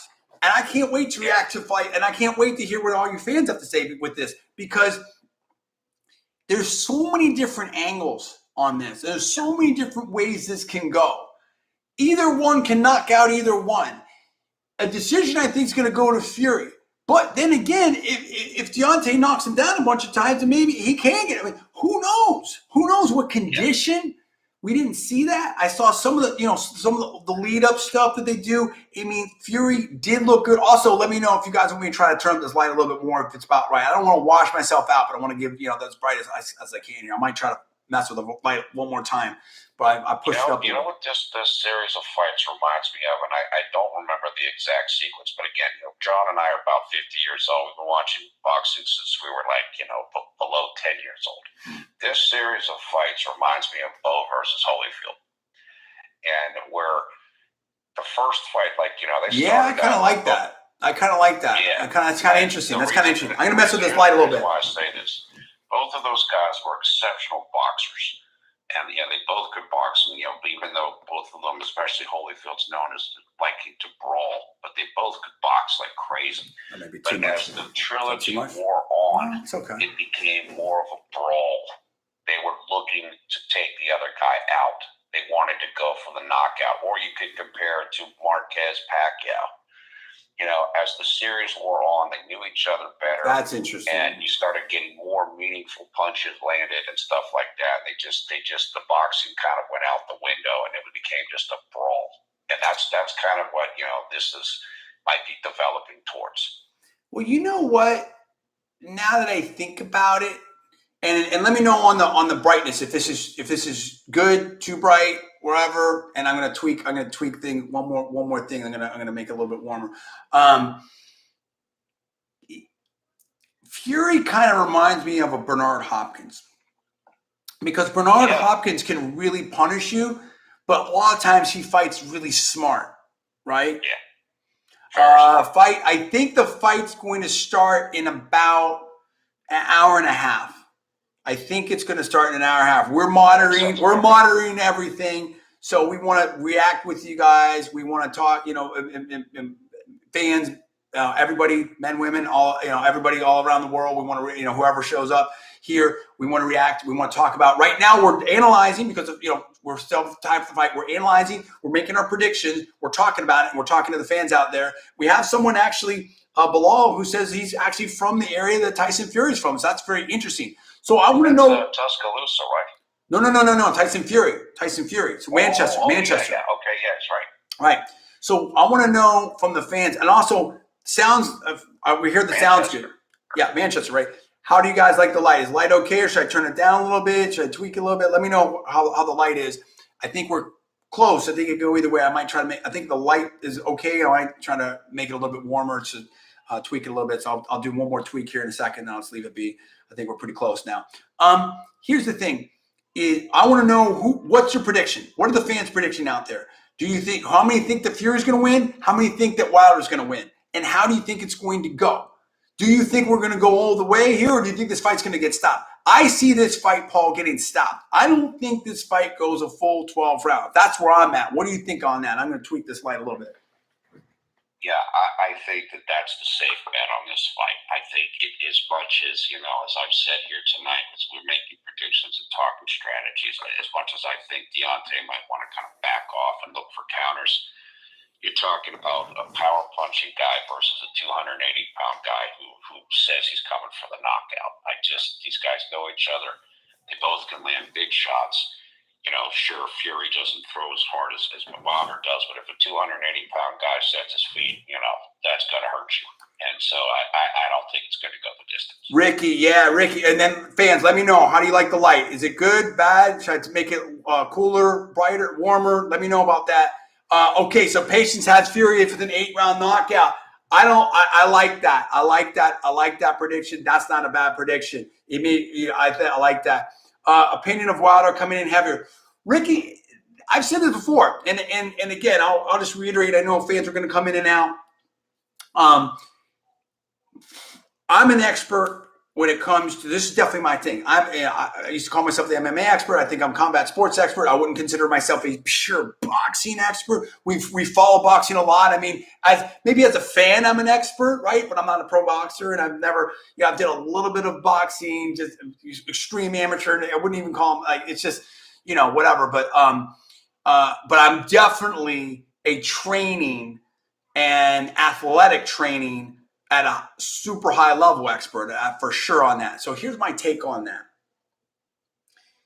It can work both ways. I think that, as I said, if you are Deontay Wilder, what can you change from the first 2 fights? You can't get noticeably faster. I mean, there's ways you can train to get faster and stuff, but it's, that's not easy. You're not going to really dramatically improve the boxing experience and ability, but you can get stronger. And maybe that helps deal with the size of Fury. Maybe that helps deliver more power. I think that Wilder has geared himself to a shorter fight and trying to really throw power earlier. That's what I think. Will that work? We're going to find out, right? But I think that it makes him better earlier. Exactly, Ricky. I think that this gives Wilder a better chance earlier, but I think it hurts him later. And so if I were Tyson Fury fighting this fight, I would put the pressure and sting Wilder early, but I would be on my bike and I would outbox him and I would frustrate this dude. I would be playing like Matador the whole time. I would make sure this guy couldn't find me. Almost do a Mayweather type of fight, but by working the heck out of that jab. I would be jabbing, and just really frustrating this dude, because I think it's almost like Overeem or some of these dudes, or there's so many fighters that it's like, I think if you get Deontay past the 4th round in his current setup, as long as you've pushed him, he's in trouble. That's what I think. Paul, what do you think? Yeah, I think that, again, I think obviously the weight gain is meant to help Deontay deal with Tyson Fury's bully tactics and kind of laying on him on the ropes, this type of thing. Let him be stronger, increase the bench press, so you kind of push him off the heavier man and deal with that that weight difference. Tweak this slide one more time. On the other hand, as you said, it's a 35-year-old man coming in the heaviest he's ever been. That isn't going to help your cardio any. And so I agree. Yeah. It could show up later in the fight. Right. Great analogy, Ricky. Vitor, dangerous for 1.5 rounds. Exactly. Vitor, Overeem, Chet Congo. I mean, there's so many in that zone that are. What I think you might see too is you maybe see Fury go to the body to really zap him and really magnify that. Yes. Absolutely. And tie him up. And again, like to me, it's like just, I mean, dude, he's just going to it's hard to impress upon the fans out there how much 40 pounds. And it's like, look, Fury's not ripped, but Fury's not super out of shape either, right? I mean, Tyson Fury's not, Butterbean or anything like that. So, he's much taller and regardless of if the dude looks like he's ready to, step on a bodybuilding stage or anything like that, the dude can move. That's the bottom line. The dude can move. He moves better. He's faster than Deontay Wilder. Deontay Wilder might throw faster. Deontay Wilder has more power, but the efficiency and the fluidity and the skill of Tyson Fury is extreme, Paul. Yeah, look, I think the really easy way to understand the 40-pound weight difference is that Anthony Joshua was 20 pounds heavier than Usyk. Okay, so then you're talking double the weight difference in this fight. That's huge. And Anthony, and see that's right. And Anthony Johnson lost weight and leaned out and worked out cardio to try to deal with the speed and the skill difference of Usyk, and he wasn't able to do it. Some other people said that too, that they thought that Wilder was going to go the other way and lighten up, and then but he didn't. So and again, that goes back to Deontay Wilder loves the power, in my opinion. And I'm not saying he's wrong in that, but I question that strategy. I think he's wrong in the strategy of that, because it might be, because the thing is like this, and I heard Deontay talk about this. He was talking about how, look, he's going to, if Tyson lays on him, he's going to be able to push him off. Then, well, guess what? If you're having to spend energy pushing off, you're still getting trained. Yeah. You can be stronger. You're still wearing yourself. Yeah, that doesn't work. Right. Exactly. That doesn't work. It's like MMA or wrestling. Listen, you can be as strong as you want. You can have a 500-pound bench press. When you're wrestling from the bottom, that's not where you want to be. When you're either if you're throwing off the bottom, you're trying to punch up off the bottom. That's not where you want to be, right? So remember when Frank Mir gave? Yeah, exactly. Frank Mir with the big weight gain. That's what I'm saying. That's a good comparison. That's what I'm saying. Like how'd that work out, right? And it's not. Yeah, it's Frank Mir. It's like, but if the strategy is, I understand it. I'm very torn. This is what makes this fight so incredible. I understand what Wilder. I think I understand what Wilder is trying to do. And in one sense, I get it. In the other sense, I don't. I think he understands he's not going to be. Look, let me put it this way. Deontay Wilder over 2 fights with Tyson Fury. How many rounds did that guy win? Right? Not a whole bunch. Right. So you're not going to win rounds. Thank you to the thumbs up out there. We appreciate you. We appreciate you peeps out there. If you like this, we're going to do a lot more of this stuff. This is like I really want to get to the fans. I really want to talk to. I know Paul did too. So we did the most sort of like the quickest thing we could do here, but we're going to up the game. We appreciate it. If you haven't subscribed, please subscribe. We'd appreciate that. We have the Super Genius t-shirts newly available, so we're excited about that. So you can grab that down there. And we definitely appreciate the thumbs up there. And we're going to be reacting to this when we talk about it. So you're not going to win rounds if you're Deontay Wilder. But here's where I think so I understand that mentality. So you muscle up and you say, listen, I'm going to be ready. Maybe you try to catch him. Maybe you try to set a trap. Or you just go at it and you say, listen, I'm going to put this out there. Like Vitor. Vitor's got some of the fastest knockouts ever. Because he's just like, you know what? I got a round and a half. I got 2 rounds to do it all. So here we go. Right? And the knockdown rounds. Exactly, Ricky. But here is where I think that's a mistake. Number one, Deontay Wilder already has ridiculous power. Deontay Wilder at 231, put Tyson Fury like so out. Like, I mean, he came back like immediately, but I mean, like he was like really like flat on his back. I don't think that was like he was. Oh my gosh, that was like, he was like whoa. 17 in that fight. Oh my gosh. So right, I don't think that there's a power issue for Deontay Wilder. So you get more power. It's always good to have more power, but at what cost, right? In terms of stuff, it's like a car, right? Are you setting the car up for a drag strip, or are you setting the car up for Le Mans? Those are 2 different things, right? You got to be fast both ways, right? But one, you're ready for endurance. The other one, you may not even be able to turn so good, right? So that's the difference. I think that Deontay Wilder, I don't think it's ever a good thing to put yourself in a physical position where you can't go 12 rounds when you've got one of the best boxers out there and you've got someone that's never been beat, who doesn't even lose rounds. Because I think remember, Deontay Wilder put Tyson Fury, knocked him down on the canvas in the 12th round. So I think you need to put yourself in a physical position so that you can be good to go later on. You don't want to be like he was in that second fight where you were totally broken down. Now, you may not have a choice because if Tyson Fury is coming at you and you can't deal with that. And so this is what I'm talking about.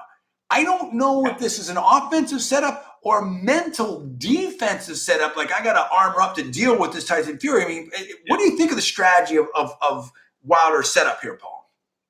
I think it's a defensive strategy. Really? And in that sense, it's kind of third. Although, like I said, I can see him setting up to try to, set traps and counter, and so just be able to kind of if I bulk up strong, get a little more powerful, maybe I can kind of hold off this bullying stuff a little bit better. But maybe you can, maybe you can't.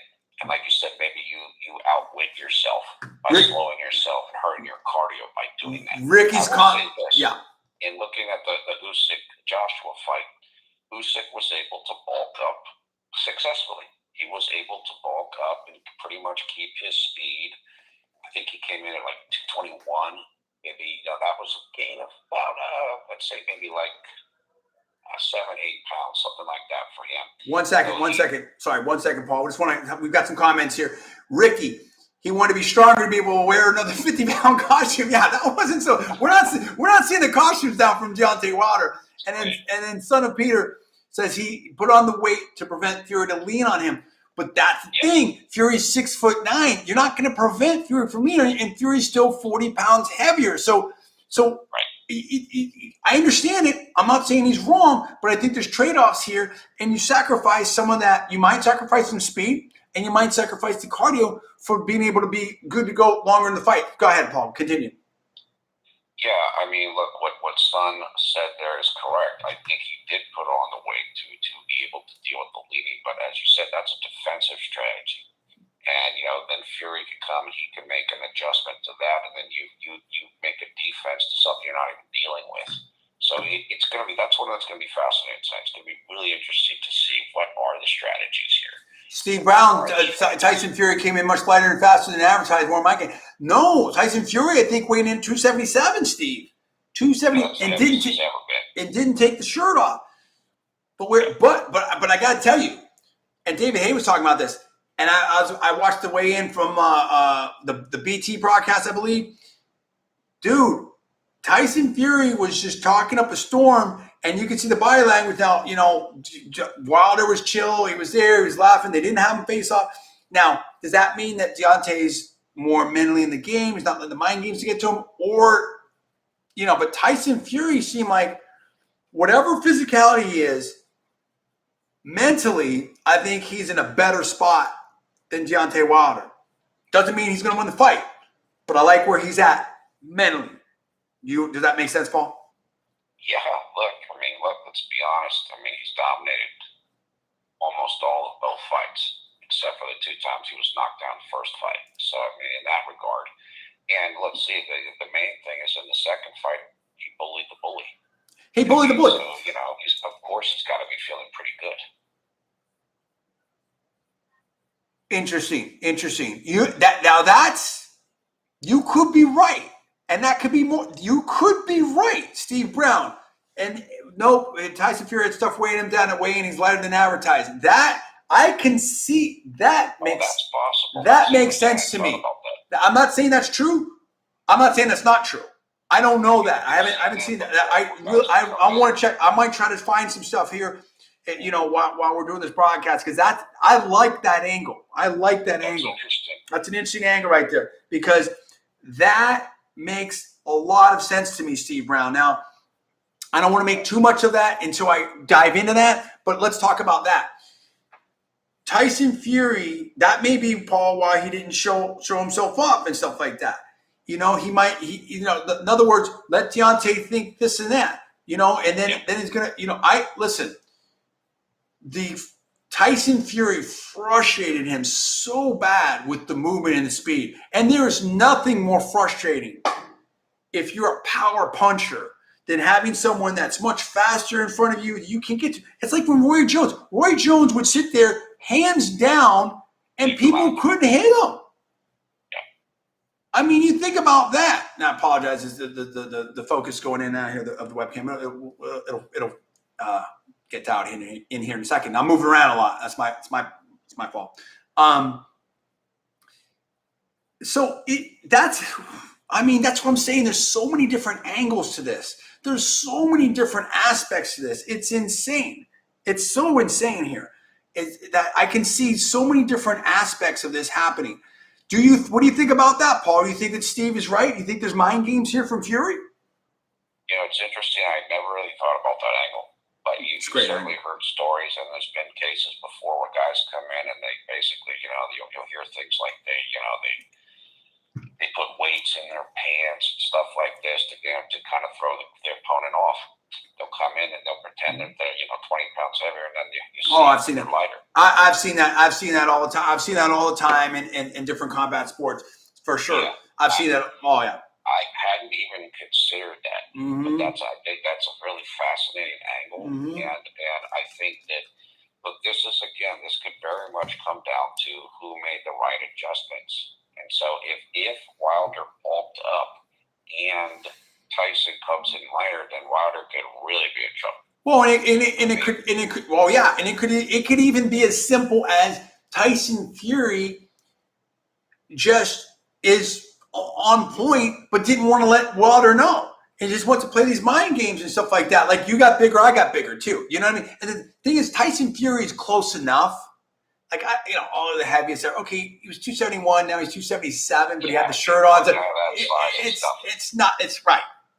I mean, six pounds is not a big deal for me. It's definitely not a big deal for a 6'9", right? I mean, so it's nothing. So that's very interesting. But I mean, just the way it's just like the way that Fury moves is so much better. It's so much better than Wilder. Okay, so let's break this down. If you're Wilder, Paul, how do you win this fight? You win this fight either by just a normal fight. Tyson Fury loses concentration for a moment or a second, like he did in the first fight a couple of times, and you drill him. That's one way you win the fight. The other way you win the fight is Tyson Fury is aggressive, comes out trying to bully you like he did in the second fight. You set a trap for him, you hit him with a counter. And you drop. Those are the two ways you win this fight. I agree. Ricky has, and I'll give my comment here in a second. Ricky has an important point. You as a former trainer, if an athlete thinks he did nothing wrong in the first fight, do you think it's possible for them to improve? It's a great question. Yes, but there's a bunch of caveats in that. And I think you're alluding to something that I think is the biggest factor, the biggest unknown in this fight or variable. And that's Deontay Wilder's mentality. I know Fury's mentality. Tyson Fury could be in a wheelchair. He's probably mentally ready to fight. You know what I mean? Right? Tyson Fury, the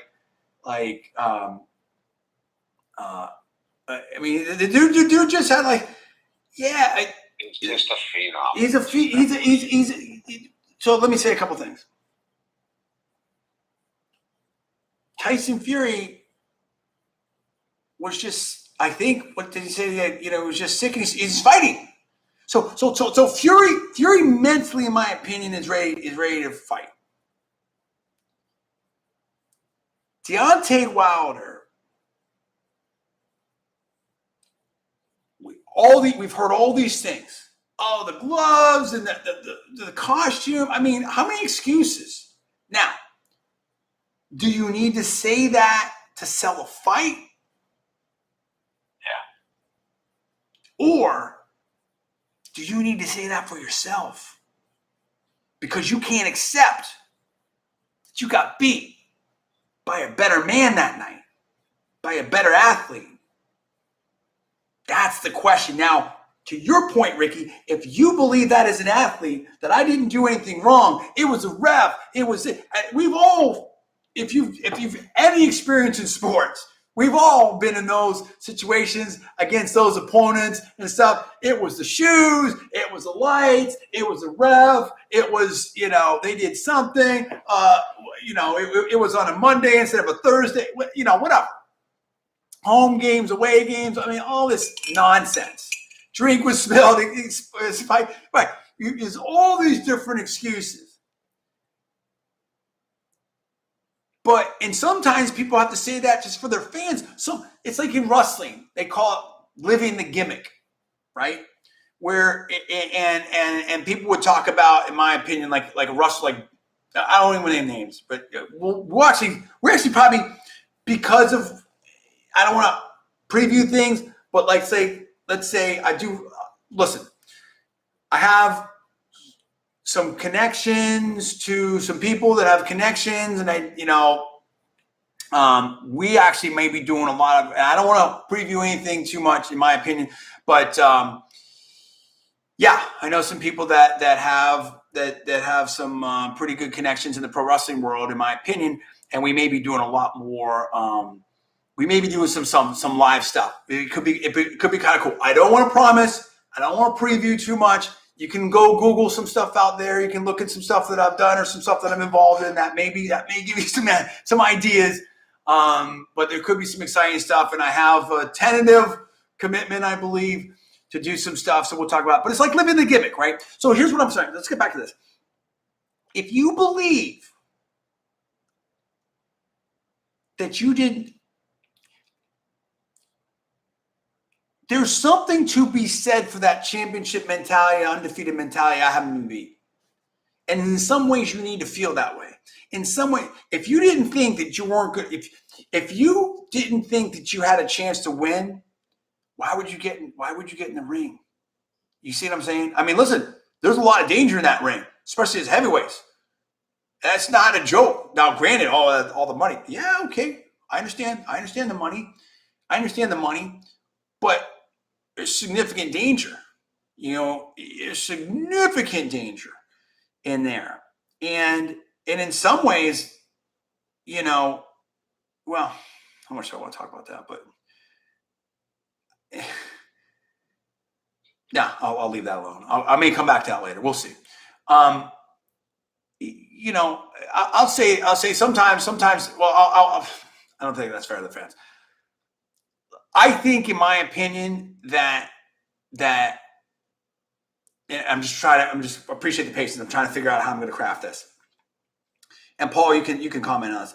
I think that MMA, honestly, everything all together, when I was younger, obviously, it really hit more when I was probably older, too old for it. I mean, I could have caught some of it, but maybe done the Herschel Walker type of thing, whatever. But I think that would have been the perfect sport for me because it combined everything.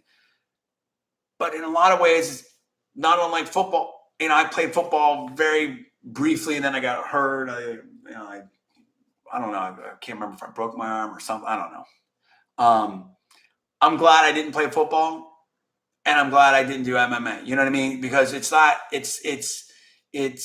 even now, as a former multiple champion, took third in the world and stuff like that. I was talking to Paul. I mean, yeah, I'm older. I mean, in some ways, I'm much healthier and much better. I'm not super dialed in now, but I'm not exactly the athlete. Exactly, Ricky. Back when I could have been competitive, the money wasn't there. The fame wasn't there. I mean, people were interested. It was like it had a novelty. The Chuck Liddell, and I met Chuck Liddell. I met Tito Ortiz. I mean, those were the days where it was exciting, but it was so novel and niche, and the danger's so real. It's not a joke. It's not, and you can see some fighters that maybe have that image. I don't want to name names. That image, and they look like they could be on a cover of a magazine, stuff like that. Whatever. Either men's or women's magazine or something like that, and it hasn't always worked out for them. And it's like taking one loss is one thing. You take a bunch of losses, and it's not. Ronda Rousey, even Ronda Rousey was a great champion, but you look at that fight against Paige Van Zandt, not Paige Van Zandt, Holly Holm. Oh, that's tough to watch. You know what I mean? It's not a joke. And even now, I think about, geez, I've said this, but I've probably squatted over 700 pounds more times than most people have squatted, right? And so, my best list, these are gym lists, 525 pound bench press for a double, felt good, did it again, right? 863 squat, 670 deadlift. And I mean, listen, I'm not the biggest guy, right? I was around, I competed at 198, 220 my entire career, other than one time in a high school meet at 181, and I felt terrible and I never did that again. And that was when I was, lighter. So the point is now, getting up, it's like football how many football people say they feel like, their knees are gone, their shoulders. I mean, I know a lot of those people too. So it's given everything that I've done, I'm probably super healthy, but be clear, I've got a lot of miles on. I've been training. Paul can tell you, I've been training hard since I was like 8. Right? I mean, right, Paul? We had the Sears weight set and everything. I'm not saying super hard, but I think I was training super hard pretty. I can't even remember what 13. We go to the YMCA. I mean, my dad would drop us off. I'd be there all day. I'd be hitting the iron, hitting the pool, doing the whole thing. So I mean, I was, and in some ways, I think that helped me. And then again, I'm not giving anyone any workout advice, fitness advice. Everything's at your own risk. I'm just explaining my story, my opinion. I think that allowed my entire body to be more efficient, and our family has very good to great genetics anyway. Now, for the level I competed on, I don't think my genetics were anything super extraordinary. I was very, very smart, and I was able to understand and train. That's why I can break this stuff down. That's why I'm a super genius. I analyze this stuff. PFV, the NBA expert. Just being able to approach, but it would almost be like this is my analogy, and I've always believed this, and I think this, there's other sports systems that approach things and look at things. If you somehow grew up on, if you grew up on Jupiter with much higher gravity, and you grew up there as a kid, you'd probably get really, really strong because you had to deal with it early on. It's an adaptation, right? It's an adaptation. So everything is stimulus and adaptation. What level of stimulus and how can you adapt to it? So, I was all into sports specificity training way before it was a thing. Like I was, and you can look all this stuff up. But anyway, but I'm glad, listen, it's never a good thing, in my opinion, for long-term health. I don't want to get into, listen, I'll just leave it there. I don't want to get too, I want to focus on this, but I'm glad I avoided that. Yet maybe I could have, who knows how good I could have been. Maybe I could have won something, maybe not. I don't know. Who knows, right? But maybe I could have been on TV. The frustrating part for me was I was so good at 3 different sports, and I had to pick one, and really more. I did track and field. I was in the Berkeley rugby teams, and if you want to be elite, excellent, you have to focus on one thing. So, like wrestling, for instance, they didn't have. I wrestled with USA Wrestling, with Bill Martell and one of my coach, Scott Osterholt. You tried out for the as the Olympic team at 220 pounds, and he was phenomenal, right? And we were lucky enough to have him as a high school coach, right? And so, but you ask Kurt Angle, Schultz, John Smith, Gable. It's a lifetime thing. It's an entire lifestyle. That's why they had Team Foxcatcher and these different camps, Oklahoma, Iowa, different programs and college programs, whatever. It's an entire lifestyle. Like you would go places in Colorado Springs and you would train. You have to kind of give up your whole life for that, or at least a significant part of it. It's no joke. Whereas with lifting, powerlifting, could fit it in. I could do it after work. I did different things, and I was, so I was able to compete at the elite level. It would help me out. It was still fitness, and I could do other things, and I could still have a life. So that was part of it. And then again, I knew the AKA camp down there in San Jose. I knew the Gracie camp in Concord. But I just, like I said, I was older. I was winding down. I got the videos with different MMA people. I don't want to sit here and just drop names and stuff like that. But met Chael Sonnen. Actually was on the mat with Chael Sonnen. So that was pretty interesting. And a bunch of other names. Interviewed Jake Shields and on and on and on and on. And so I think, but bottom line for me is I was glad that I didn't do it. You know what I mean? So yes, my sports, I was so good, but my sports didn't pay. But I was glad I didn't do it because, I wasn't a super baseball person. Amazingly enough, I could really hit I could hit a very fast fastball, and I was really good at that. Couldn't catch, couldn't throw. So tons of things. Paul, everyone in my family were great at basketball. I was terrible. So, and I'm definitely not tall enough. And so there's no chance at basketball, no chance at dodge, football, no chance. And again, same thing with football. Not super fast, faster than normal for a bigger dude, but definitely not super fast. Didn't know routes, didn't know football, couldn't catch. Certainly not the quarterback. There really wasn't a spot for me. Maybe in a college team, I was strong enough. When we played it's funny because our law school actually played tackle football, and it was hilarious and the same thing with rugby. At that point, I was so ridiculously strong. Like you just couldn't do anything with me. Started a half hour. Okay, cool. Very cool. We'll get right back to the fight. You couldn't do anything with me.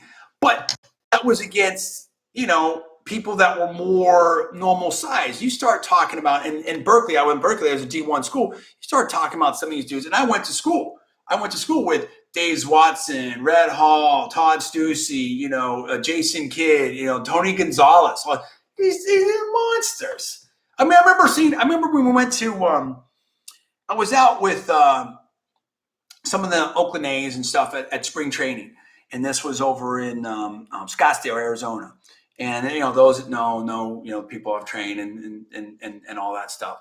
And I ran into some of the NFL, some of the buddies that we trained together at the Robin Pound, who was the strength coach for Berkeley. I told him what was going on. I was trying to win national championships. I'd already won regional championships, 8 states. And he's like, okay, that's cool. Maybe you can motivate some of the dudes here and whatever like that. So he let me work out with him. And you saw me, I was just basically little. You have to understand, to most people I was big. Paul, you understand this, but to these dudes, these were monsters. These were 6'3", 6'4". Go ahead. Both John, I just say this really quickly. John and I,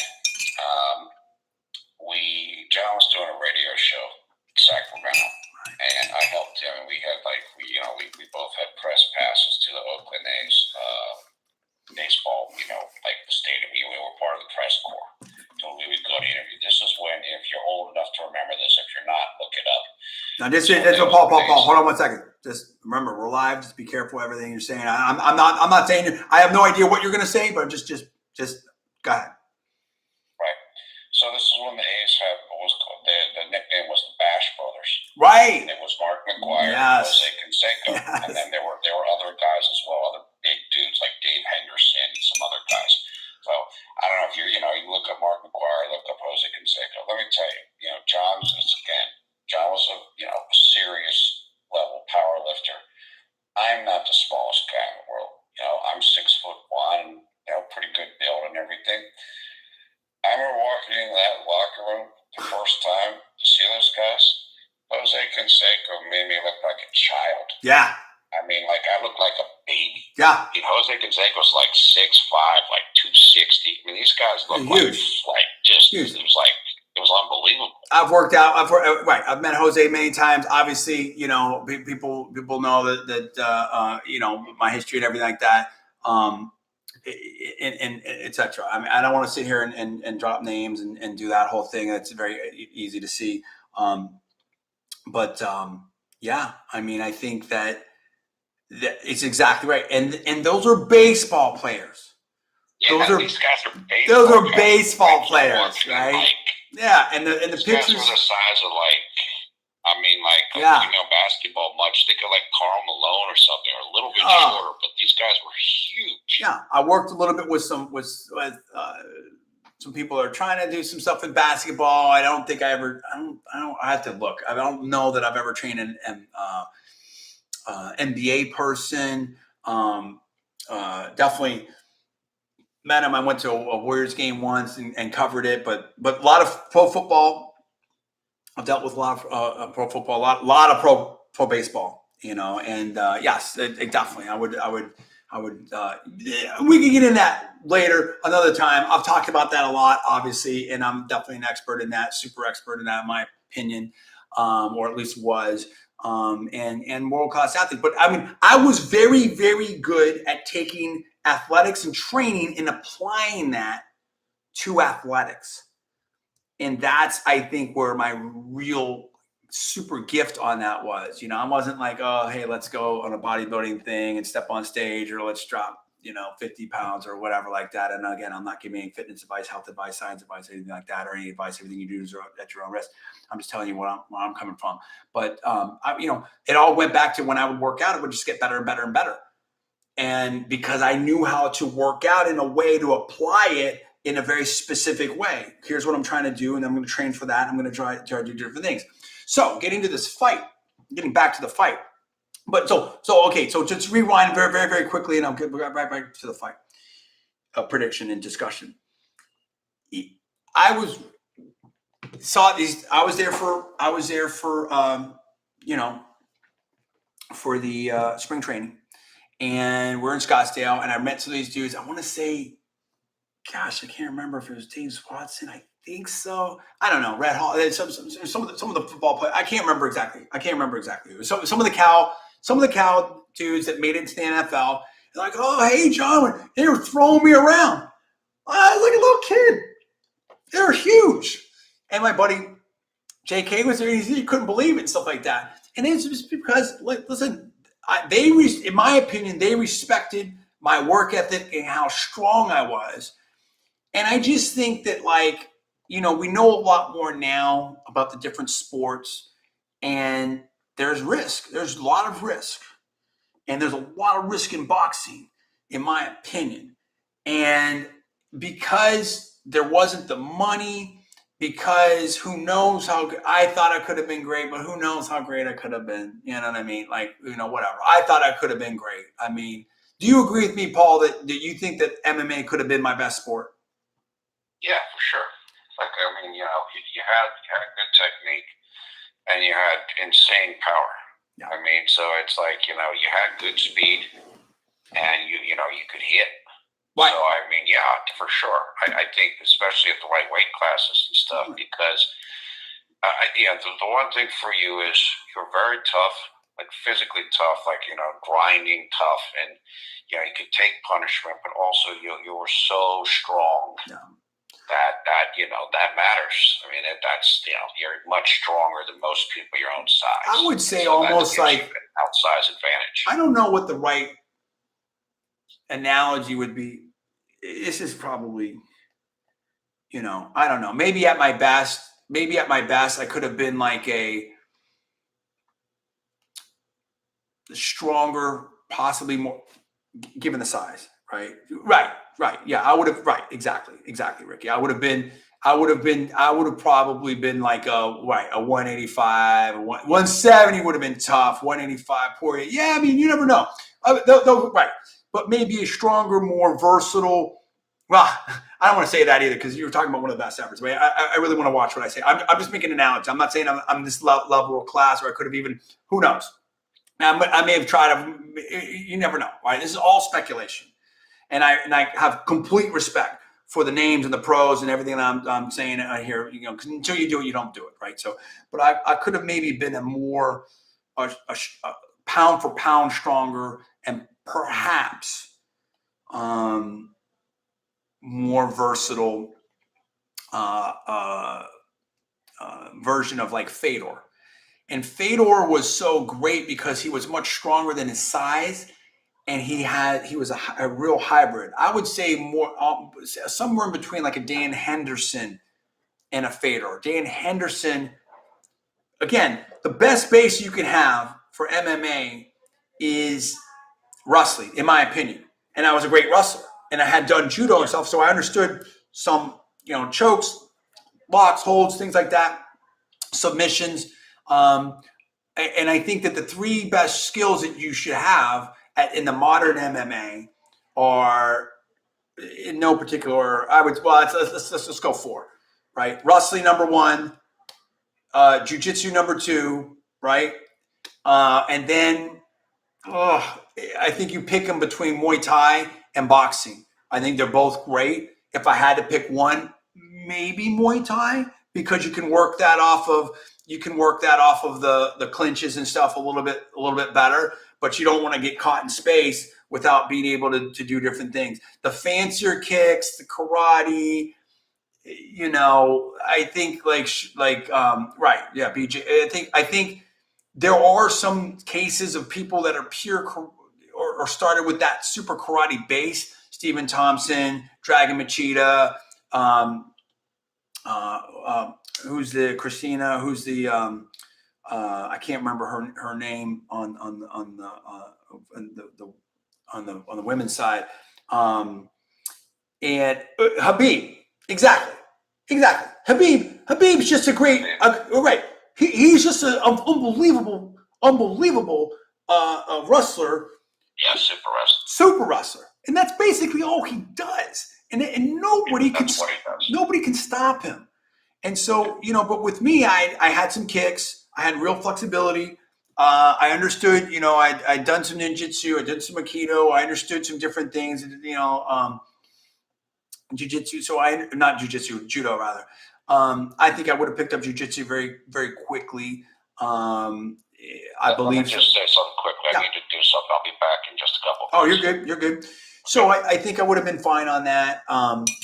But yeah, who knows? I mean, Henderson was super wrestler, definitely wrestling Greco at a much higher level than I experienced. I can't say that. Let me just say one other thing before I go, because then you can talk about this. I think you would have been a little smaller version of Cormier, basically. That's the right analogy. That's fair enough. I think that's right. And Cormier was a much better striker than people thought he was. Much stronger, could deal with bigger people. I think Paul's 100% right. I think at my best, I could have been a better version of Cormier. But I also like the toughness and the mental approach of Fedor. I think I'm more closer to that. I think I love Cormier, don't get me wrong. But I think Cormier sometimes, nobody was better. And when Fedor at his best, nobody was better mentally. You see what I'm saying? The approach, the physicality, the quick thinking. But in terms of pure style and skill, probably Cormier. That makes more sense to me, actually, in terms of style. But I think I could have had better kicks than Cormier, and I think that somewhere between those two at my best, and I'd be smaller, and that was if everything was right. And I'm not saying I'm better than them, and I'm not. Those are champions and some of the best ever. And who knows? I may not even been good enough to even get in a ring, professionally. So I'm not trying to you never know. You don't know until you know. But given the people, given what I had done, given my success, and other things, that's what I think. But listen.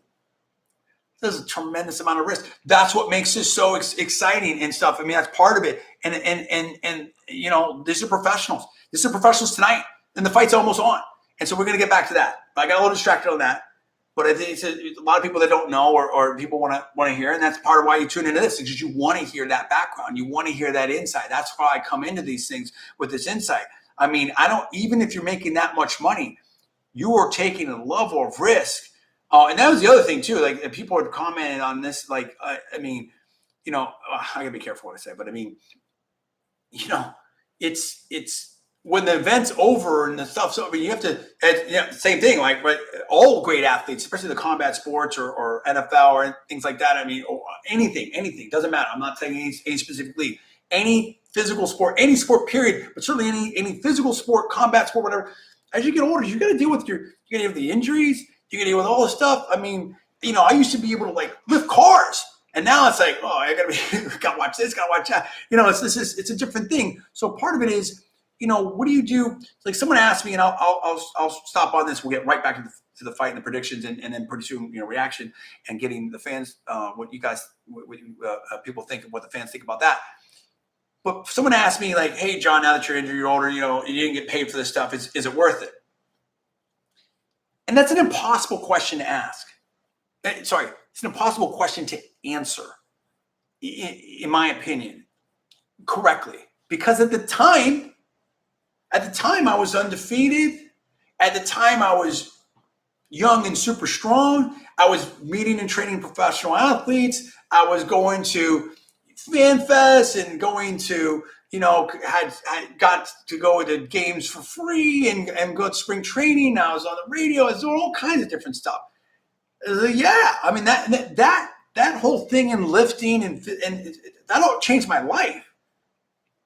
Now looking back, did I need those last national championships? Should I have gotten out earlier? Should I have done those lifts? Should I push myself? I remember when I was young, when I was lifting at Cornell, and when I was visiting, like over half my family went to Cornell, and I went to Berkeley, and then Johns Hopkins, and almost went to a bunch of other schools. In my opinion, a bunch of other top schools you can name and stuff. And I want to sit here and get into that. That's another video for another time. And I remember I think I was 18 at the time. And I remember I was squatting I might get this number wrong, so don't hold me to it. But I think I was squatting 575, 600, I don't know what, weighing around 198, something like that. I tweaked my back, just totally tweaked my back. I also tweaked my wrist there, trying to do overhead lifts, so something over 300, and I had to have a surgery on later down the line. I remember I was trying to write in law school, and it was just killing me. And I tweaked my back so bad, and I came back a week later and broke a new record. Well, I was 18 years old. You can do crazy stuff like that at 18. Should I have done it? Right? I mean, so all these things come into the thing. Now, when you're yes, that's exactly right, Ricky. That's why Ricky, those that don't try also regret not going for a grass always greener. This is the thing. My old wrestling coach used to say in Ithaca, and there's two types of people in the world: has-beens and never was. At least I was a has-been, right? At least I'm a has-been. And it's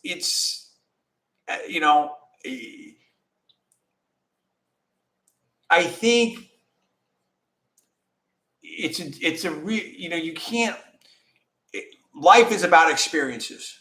Life is about experiences. As they say, the one fighter who's always undefeated is time, right? So, I have the trophies, you have the memories, and I think it's a balance. I think everyone has to understand what that balance is. And so I think that's very interesting. Anyway, I want to get off that. So much to talk about. Yeah, so much to talk about there. I just talked about how, when I was younger in Ithaca, I hurt my back, and I came back and it broke a record that, my own personal record the next time. And you could do that when you're younger. As you get older now, it's like, hey man, these injuries, it's like the old saying, I retired, but my injuries didn't. So I have to live with a lot of stuff that I did. Given everything that I've done, I'm really healthy in my opinion. Now, do I have a lot of aches and pains? So a normal person like my brother Joseph, I mean, he could do all kinds of stuff, and it's like, man, I feel like some built of balsa wood sometimes. But I think ultimately what Ricky said was Wilder will win one because he's got the punching power. He said that he would eat 3 apples, which is what? Oh wow! Sorry to hear that, Matthew. I can't. I'm not here to give any kind of medical advice, other advice. We definitely, wish you the very, very best. That's intense. That's intense. That is very intense. What does your doctor say, Matthew? Wow, that's intense. That's what I'm saying. You never know, right? This goes to what Ricky was saying. I think the bottom line for me, geez, that is intense, brother. We wish you the very best. Our thoughts and prayers, go out for you for sure. We wish you the very, very best out there. And I absolutely, I think you understand and respect. I'm no, listen, I'm not here to give any advice. I'm definitely no doctor. But we wish you the very, very best. We appreciate you being able to share some time with us tonight for sure. And for sure. Wow, that's intense. Hey, listen, that's real talk right there. That is serious. Someone shared with us, Paul, that they've got a brain tumor, low risk, but it's still a risk, and that's like, God is, yeah, definitely good luck. Our dad had leukemia, and 51, right, Paul? I think 52. 52. No, but he died. No, but he died at 52. No, but he died at 52. 51 was a leukemia or something like that. Yes. Yeah. Anyway, point is this. I'm gonna get to the fight and get off my stuff, and we appreciate you absolutely, absolutely, absolutely, brother. We thank you, and our thoughts and prayers for you for sure. Point is this. You know what? We all have one life to live, and they're doing all. I mean, I think that it is about experiences. I think hindsight's always 20/20. There's a bunch of things I probably would have done differently, and knowing what I know now. And in fact, I want to do a big. Yeah, I mean the weight advantage is significant. Wow, Miss Nicole, look at that, Miss Nicole. Wow, that's intense. This is what I'm talking about. I think my bottom line on it is hindsight's always 20/20. And if 20-year-old or 18-year-old or 23-year-old, 25-year-old John knew what I knew now, oh my gosh, right? But it's everybody, right? And maybe that's more for me because I'm so hungry out there for knowledge, and I'm a super genius and what, in my opinion, and all and everything. And but life's about experiences. If you don't, you can't live. I mean, you can, but if you, it's the old analogy of the, and you probably know, Paul. It's the old analogy of the cave, right? If you never come out of the cave, you don't experience life. Yeah, the cave's safe, but if you don't come out, that's the human. That's one of the philosophy things. I can't remember who it is. Is it Plato? Is it Plato? Socrates? It's Plato, yeah. Plato, right? Plato's cave. So if you don't experience life. So I mean, I wouldn't. I don't know that I would really change anything. Let me put that. I would always do things differently because you're smarter now, but I don't know that I regret much, if anything. That may regret, but I don't know that I regret much. Do you really believe that boxing can bring our Matthew? I don't quite understand this. Do you really believe boxing can bring our? I don't quite understand that. Can rephrase it? Maybe repost that question. I'm trying to answer all the questions that I can. Do you agree with that, Paul? Do you understand? And then let's focus on we're going to focus on the fight here and get right back to that. Well, do you understand what I'm trying to say there, Paul? Say it one more time.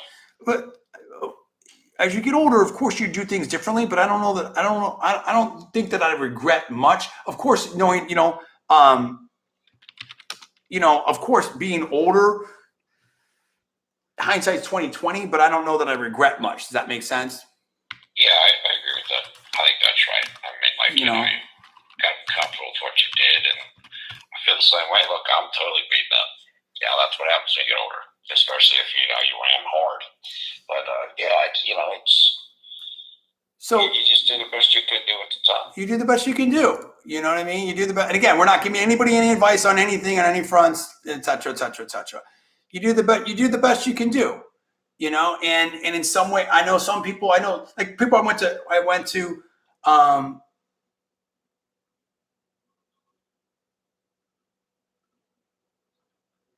People are listen. I don't know what's going on in the chat. We've got to keep everything legit, cool, and all that type of stuff. I'm just gonna I just don't know what's. I'm gonna be safer rather than not. Let's keep everything super cool and legit, and everyone we love everyone, we respect everyone. Let's keep everything super super cool. So that's all I have to say about that, and I appreciate that. I appreciate so appreciate the fans out there. Now, I know people I went to school with, and or you just a lot of people don't guess my age and stuff like that, and in some ways I'm much healthier than some people, and some people I'm they're better than me. Like my brother's telling me about, there's this guy that was, a much older guy that's super, physical and doing. Look at Jack LaLanne, for goodness. I mean, Jack LaLanne was doing stuff. So listen, I think you just do the best you can, and that's it. Anyway, look, that's all for another day. But it definitely informs. That's some background that definitely informs what we're talking about this fight. So let's talk about this fight, Paul. Let's get back to that. Let's get back to this thing. Matthew thinks Tyson Fury's got the weight advantage. Tyson Fury definitely has the weight advantage. He is just a bigger guy, a much bigger guy. And I think just having watched the second fight and studied it a lot, I really feel like uh, you know, I really feel like it's Ricky. Well, listen. I'm not giving anybody any advice on anything. I think that like I said, if and I always was pretty tuned on this. But I was more tuned on this, and I want to get back to the analysis because I know we're gonna have to start reacting here soon. I think that if I could have, I was always trying to be healthy and make my body more efficient and everything like that. And I think if I could have been even more tuned on that and longevity, earlier, it probably would have been a better thing to do. And things that are low impact and all that. And it's funny because you don't tune as much into that stuff when you're a kid. It's like my little girl. My little girl is super strong, right? So we know that it's like listen. Hey, what are you gonna do? Right? Time. There's another saying. Time takes everything from you. It's just a matter of what and when. look what snakes out there. You shot on my hair. Hey, what are you gonna do, right? I think so. Let's get back to this fight. Listen, lots to talk about, and we're going to be doing lots of live streams and different things, and we'll get into that. Paul, we're close here on this thing. We're close to the main event here. What do you think? Who do you like? Who's your final thing? If you're going in the final, leading up here, who do you feel has got the edge on this thing? If your final thoughts going into this thing, well, obviously we're going to keep talking and reacting here. Fury's a champion, right? Wilder's coming in. Wilder's put on the weight. What do you think? What do you do if you're Wilder to win, and what do you do if you're Fury to win? Give me that. Okay, if you're Fury, what you do is, of course, the number one task that you have for the entire fight is do not get caught with the right hand. So you have to be extremely cautious. Have your hands up, or at least if you're not going to have your hands up, which often he does not, you have to keep your distance. Make sure you're occupying Wilder. Keep the jab in his face. Just again, do not put yourself in range of that. And look, let's be honest. Fury's going to win most of the rounds, or he should, if the judges are scoring. At least that's the way we've seen over the first two fights anyway. So he doesn't have to get a KO. He doesn't have to bully him and walk him down like he did in the second fight. He can simply bank rounds and do that. I think, again, coming in at the weight that he is, or the weight that we think that he is anyway, somebody mentioned earlier that maybe he's going to be lighter than we actually think.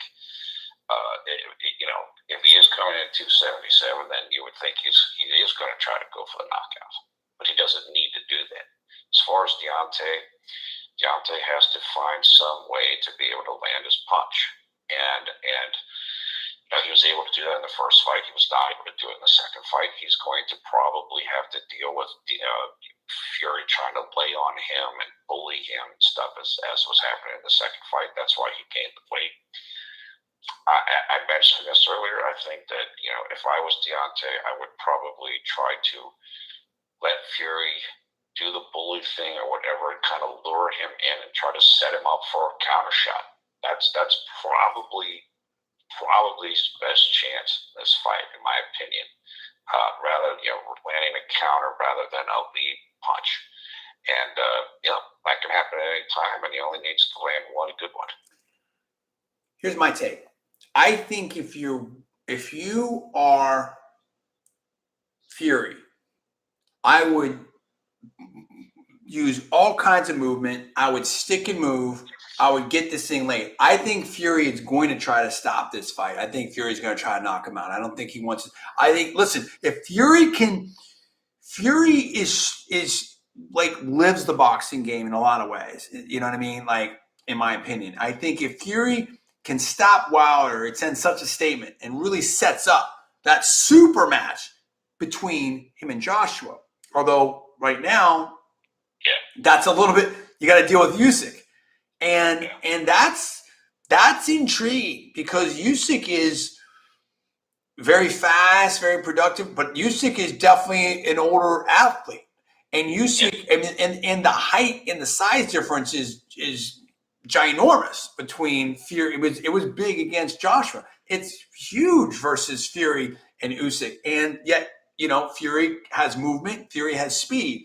He may not be quite as a volume fighter as Usyk, but he's not too far behind, dude. So, you know what I'm saying? I think that, if I'm getting back to, so this sets up, if Fury can knock out or stop Wilder, this puts a definitive stamp on the 3 fights, in my opinion.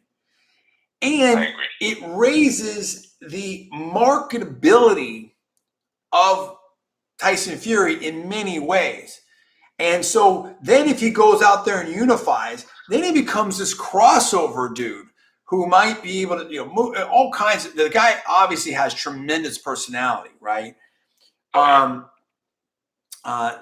sure yet, Bilal. And so I think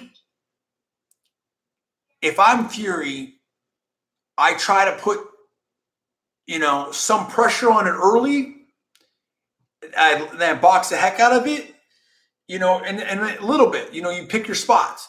And I box the heck out of it, and I get it past 6 rounds. And I think that Wilder's in trouble then if he's been frustrated. If I'm Wilder, given the way he's set up physically for this fight, and I don't think that he's built for long term in this fight, in my opinion. I could be wrong, but I don't see that. Just the way he's walking, and that's my opinion. I think what you do is you have to put pressure early, almost like he did with Felix Stavern. You just try to put pressure and hit from hard angles, and just see if you can get lucky. See if you can do something. See if something happens.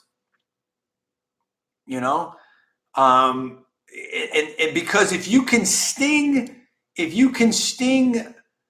Fury early, who knows what happens, right? Something could happen. That's what I think you have to do. Now, I'm not saying go in there and get, silly and get wild, but I do think that you have to try to make something happen if you are Wilder, and I think you have to try to make something happen early. That's what I think. So. Yeah, that makes sense. Let me tell you this and tell the viewers, I believe that the final pre-fight is over, which means that very soon, I don't know how much of a break they'll have between the second to last fight and the main event, but it's like, not too long from now, we should start getting to ring walks. Yes. Sanchez has beat Jogba. I don't know how you say his name. Yeah, hopefully I've said that right. And again, we have people hopefully joining from all the, so we're just doing the best we can. We're doing the best we can. Yeah, Jabba, I'm sure. Yeah. So, but we appreciate everyone. We love everyone. There's no doubt about it. We really have had a global audience, in my opinion, really from the jump. And we love that. And definitely YouTube. It's so great, for that. So we definitely appreciate that. That's one of the reasons this fight is so exciting, because you have such a tradition of boxing over there in England and the UK fans. And now you've got this action over here in the US. How many great American heavyweights and stuff like that. And now we've got Deontay Wilder with such power, and against Tyson Fury. Listen, I think a lot can happen in this fight. I don't see it one way or the other. I really don't. I think this is going to be a tough one, Paul. I think it's going to be a tough one. I think it's going to be very interesting. I think you've got Fury over there from Manchester, now over in Vegas, and that's the other thing. He's based in Vegas. He's comfortable with this scenario. He's comfortable with these environments. I did see I think I saw some of that, the Nick Diaz fight. He was just getting he got beat up pretty. Yeah, it worked. He got beat up pretty good there. Like I said, fighting's tough, dude. It's just no joke. It is. It's no joke. It's no joke. And it's one thing if you're getting and I'm making no comment on Nick Diaz or anyone else or anything like that. But I'm just if you're making that Logan Paul money or McGregor money or Wilder Tyson Fury money, that's one thing. If you're making different money, that's different things. And so people said, yeah. So that's the Triller thing. I could see that. That would make some sense to me. But again, Evander Holyfield, like why? Look, dudes, it's so amazing. Why are you still fighting? I don't get. In my opinion, you know what I mean. Like, yeah, I think he needs some money. Sadly, I don't know. We're not accusing or alleging anything. I have no idea. No, right. Yeah, we're speculating. But so yeah, I don't know. But I think that is interesting though. That would be.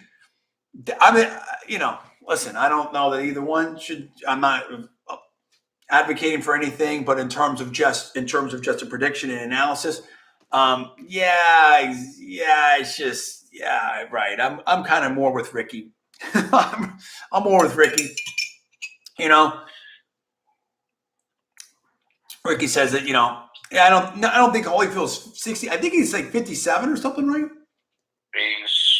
He's very easy. If he's not 60, he's like you said, he's like 58, something. Wow, like yeah. I mean, listen, he's still in amazing shape and more power to him. Yeah. But incredible shape. Right. Nobody wants to, I guarantee nobody wants to see me in a boxing ring or an MMA cage or even a lifting platform anymore. You know what? Those days are done. Right. So I do the best I can and everything. And so, Holyfield at a certain point, you in my opinion, you have to know when to get out. You have to know when to get out. Sure. My last championship, and I was beat up, and I was really beat up going in it, but I won. I won a best lifter and won nationals again and everything like that, and I went on top. So, in my opinion, and so and that's it, and thought about this and that, whatever, but so. I think the Michael Jordan approach is probably the better approach, right? So, and again, I'm not saying I'm Michael Jordan. Yeah, Michael Jordan with the Bulls. Right. Yeah, well, it's the thing. When you're a great athlete and you're a competitor, it's just in your blood. It's so hard to stay away, and that is proven. Unfortunately, in my opinion, well, let me rephrase that. That is proven a little bit. Let's see. I want to know if it started yet. Hasn't started yet. And it takes a bit they're going to have the whole thing, Yeah, they'll have a break, and it's a little bit.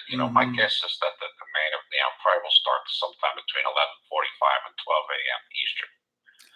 Yeah. So it's a lot of times with the combat. Sports athletes, it's hard for them to walk away, and it's or stay retired, and somehow they come back and stuff. I mean, Pacquiao and Pacquiao's doing great though, but I mean, I think he's running. Yeah. I think he's running for president or something. He is. Yeah. So look at that. I believe. Yeah. So that's an amazing transition. So yeah, look, let's get focused on this. So what do you think? I want the predictions from the fans right now before this starts. Right here, give me the comments. Who do you think is going to win? How do you think they're going to win? What's your strategy? Give me the comments. I want to hear from you, Bilal, Liquid Snake, Ricky. Tell me what you think. Who's going to win? How are they going to win? What's your strategy? If you're Wilder, what do you do? If you're Fury, what do you do? That's what I want to know right now. I want to know what's up. Paul, go ahead. Give me your thoughts. Yeah, look, like I said, we've talked about this for a while now during this live stream. Yeah. A week ago, I thought this fight was a no-brainer. I thought Fury was going to wipe the floor with him, no doubt about it. It was a open and shut case. Now, there's doubt in my mind because I'm not sure Fury's in top condition. I don't know if he's totally focused. It sounds like he's had some things outside of the ring going on, which often is the case for him. Of course, he's coming off the COVID. I still favor him somewhere maybe around 70 to 30. I still think he's going to win the fight. He's the better fighter. He's the better boxer. But I'm a little more open to the possibility of Wilder getting the victory than I was 7 or so days ago. So Ricky says Fury saw, basically he's going to do a 10th round stoppage with just some salt and so basically the stick and jab, but that Wilder has the power and anything can happen. So yep, absolutely. So let's see here. So let me hold on one second. Let's see. I'm trying to. So, do you think that Wilder Paul is going to come out? How hot do you think Wilder's going to come out? What's your take on that? I'm not sure. I mean, you would think he usually comes out very hot, but like I said, he might let Fury try to come to him. Might let Fury try to come to him and try to set him up for a counter shot. I mean, if I was his trainer, I would think a lot about that because Fury's used to, Wilder throws very big, looping, obvious punches, and Fury can see them, pick them off. So it's like, well, change it up a little bit. Let him come to you, try to catch him coming in or something like that. But if he wants to bully you, like he did in the second fight, he's walking to you, try to counter him. Try to counter. Yeah, absolutely. That's what makes it so fascinating. We don't know. It's what I'm saying. This is crazy. As long as Fury stays behind the jabs and keeps moving, Tyson Fury is going to go for a knockout right here in the first 4 rounds. Playing aggressive, Fury will dominate. I think he'll win by knockout. Okay. I mean, look, Fury is the better fighter. I don't think Fury's a better fighter. Yeah, absolutely. But that doesn't mean he's going to win. Right. Absolutely. Doesn't. That's exactly right. I mean, it's anything can happen here. It's so crazy. That's what's so exciting about this. I'm super excited about this because anything can happen here. We're basically, I'm monitoring different news reports right now. I'm seeing different things. We're getting ready. We're going to let you know. We're going to react to the news as it happens and talk to you guys right here and see what's going on because I'm so excited about this.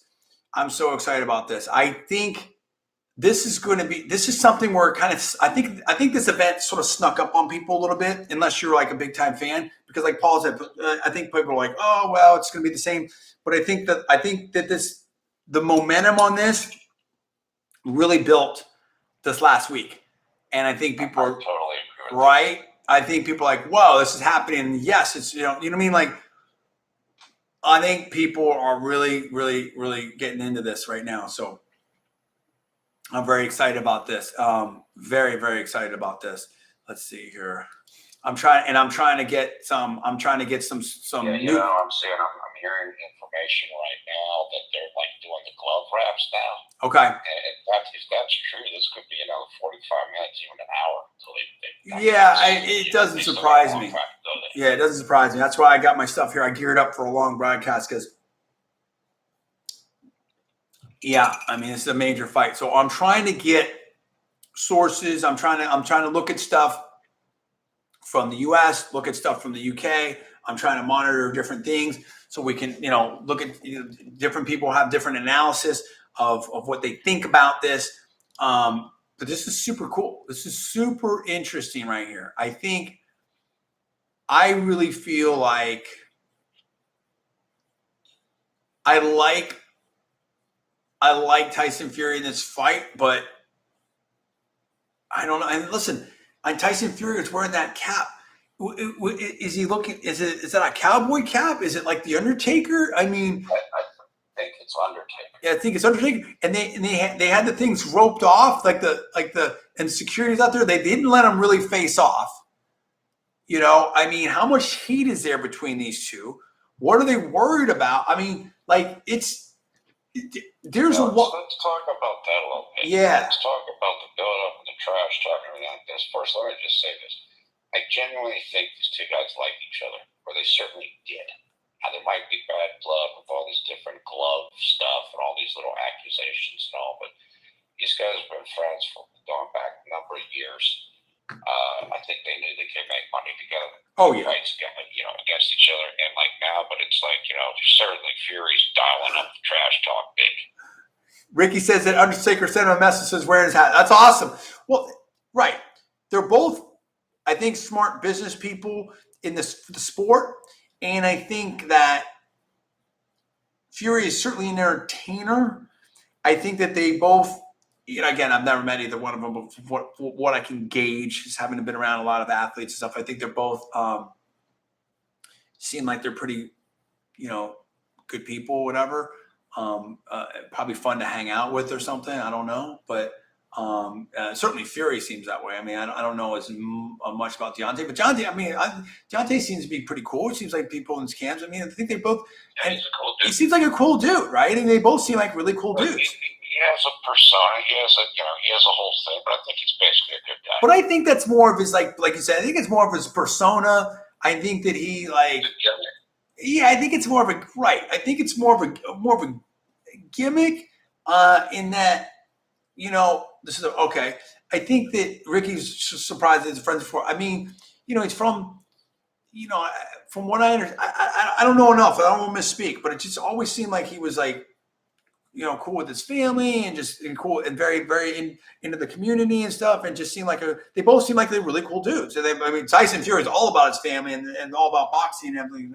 I don't know. Am I wrong in that impression? But I mean, they both, with Wilder, but they both seem like they're pretty cool to me, Paul. Yeah, I think they are both cool. I think they both seem like decent guys. Regardless of whatever their public persona is, or whatever they try to project in order to sell pay-per-view events, right. I think they're both cool dudes, and like I said, I think they get along. Yeah, and I think like when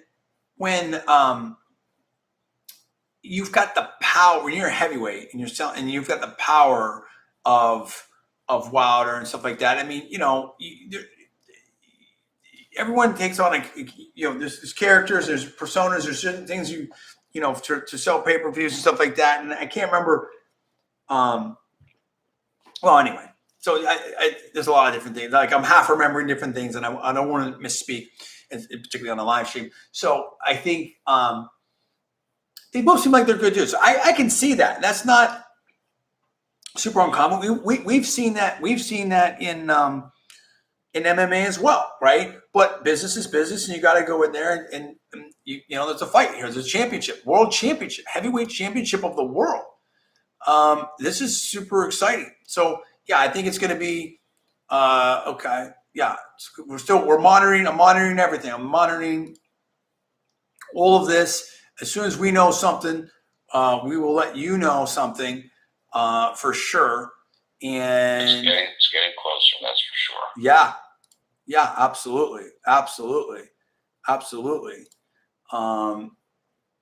And it's definitely getting closer.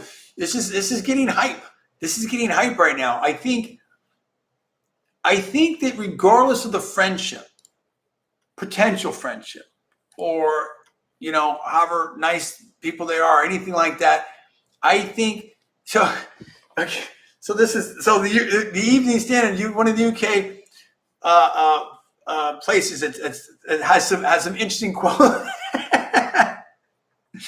Interesting quotes from Fury, and I saw the press conference. I mean, Fury was just trash talking the whole thing.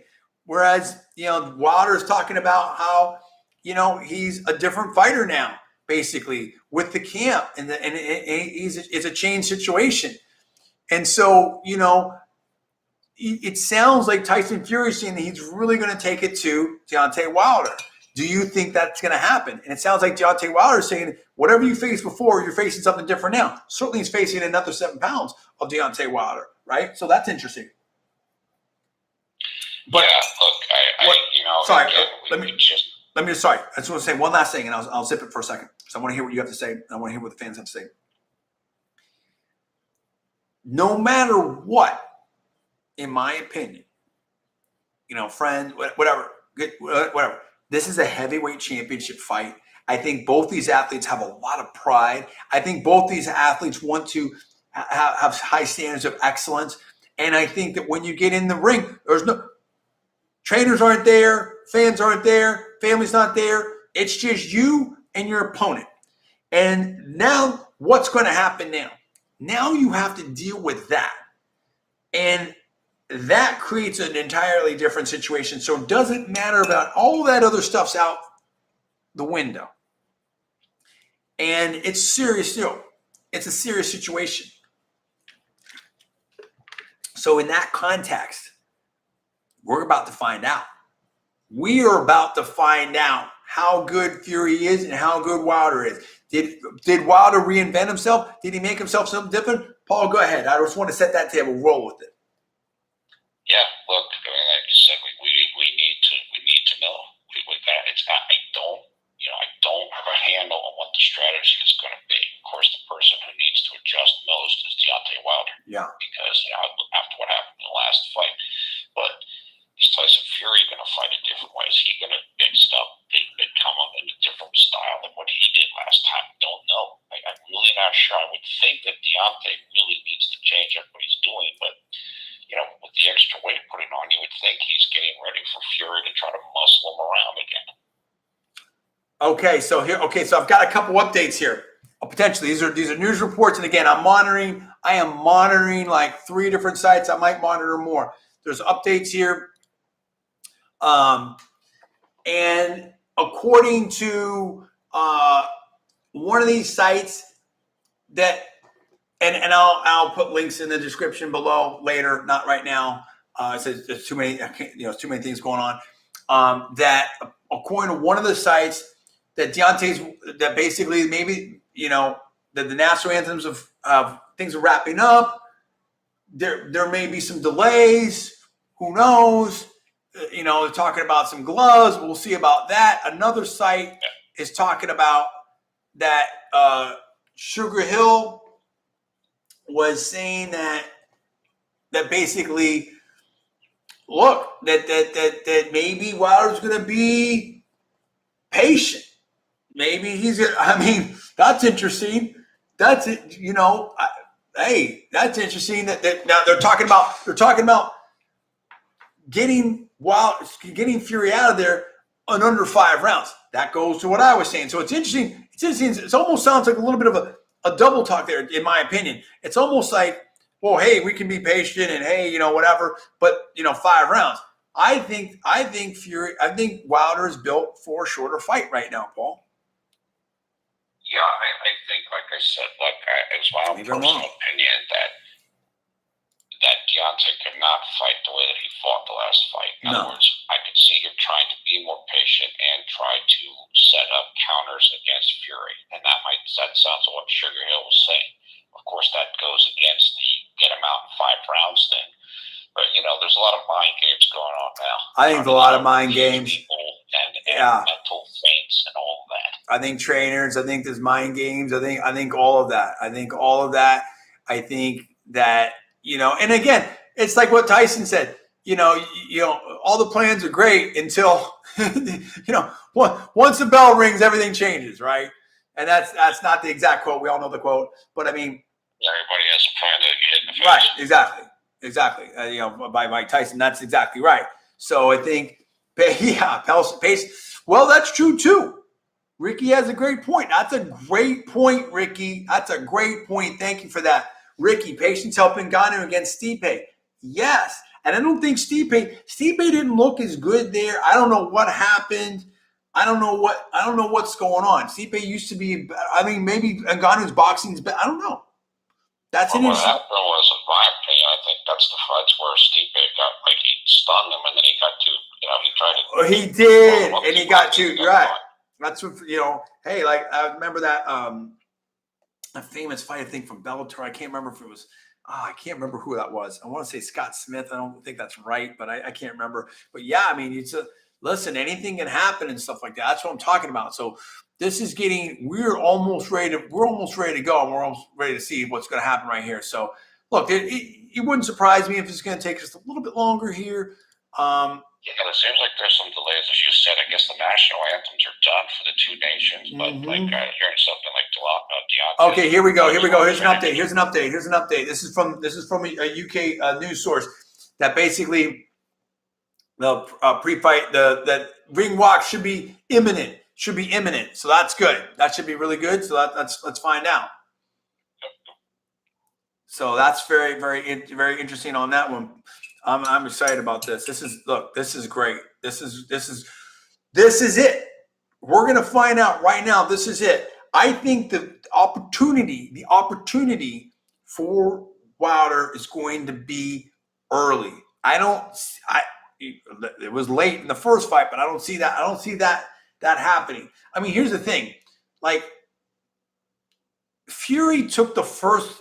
This is maybe a good way to think about it. It just came to me. Fury took that first fight on, like, what wasn't it short notice, Paul? I mean, Fury was. In other words, here's my point. And Paul, you probably know more about this, and you can talk about this. I might run away I might have to have you talk for a second and step out for a second.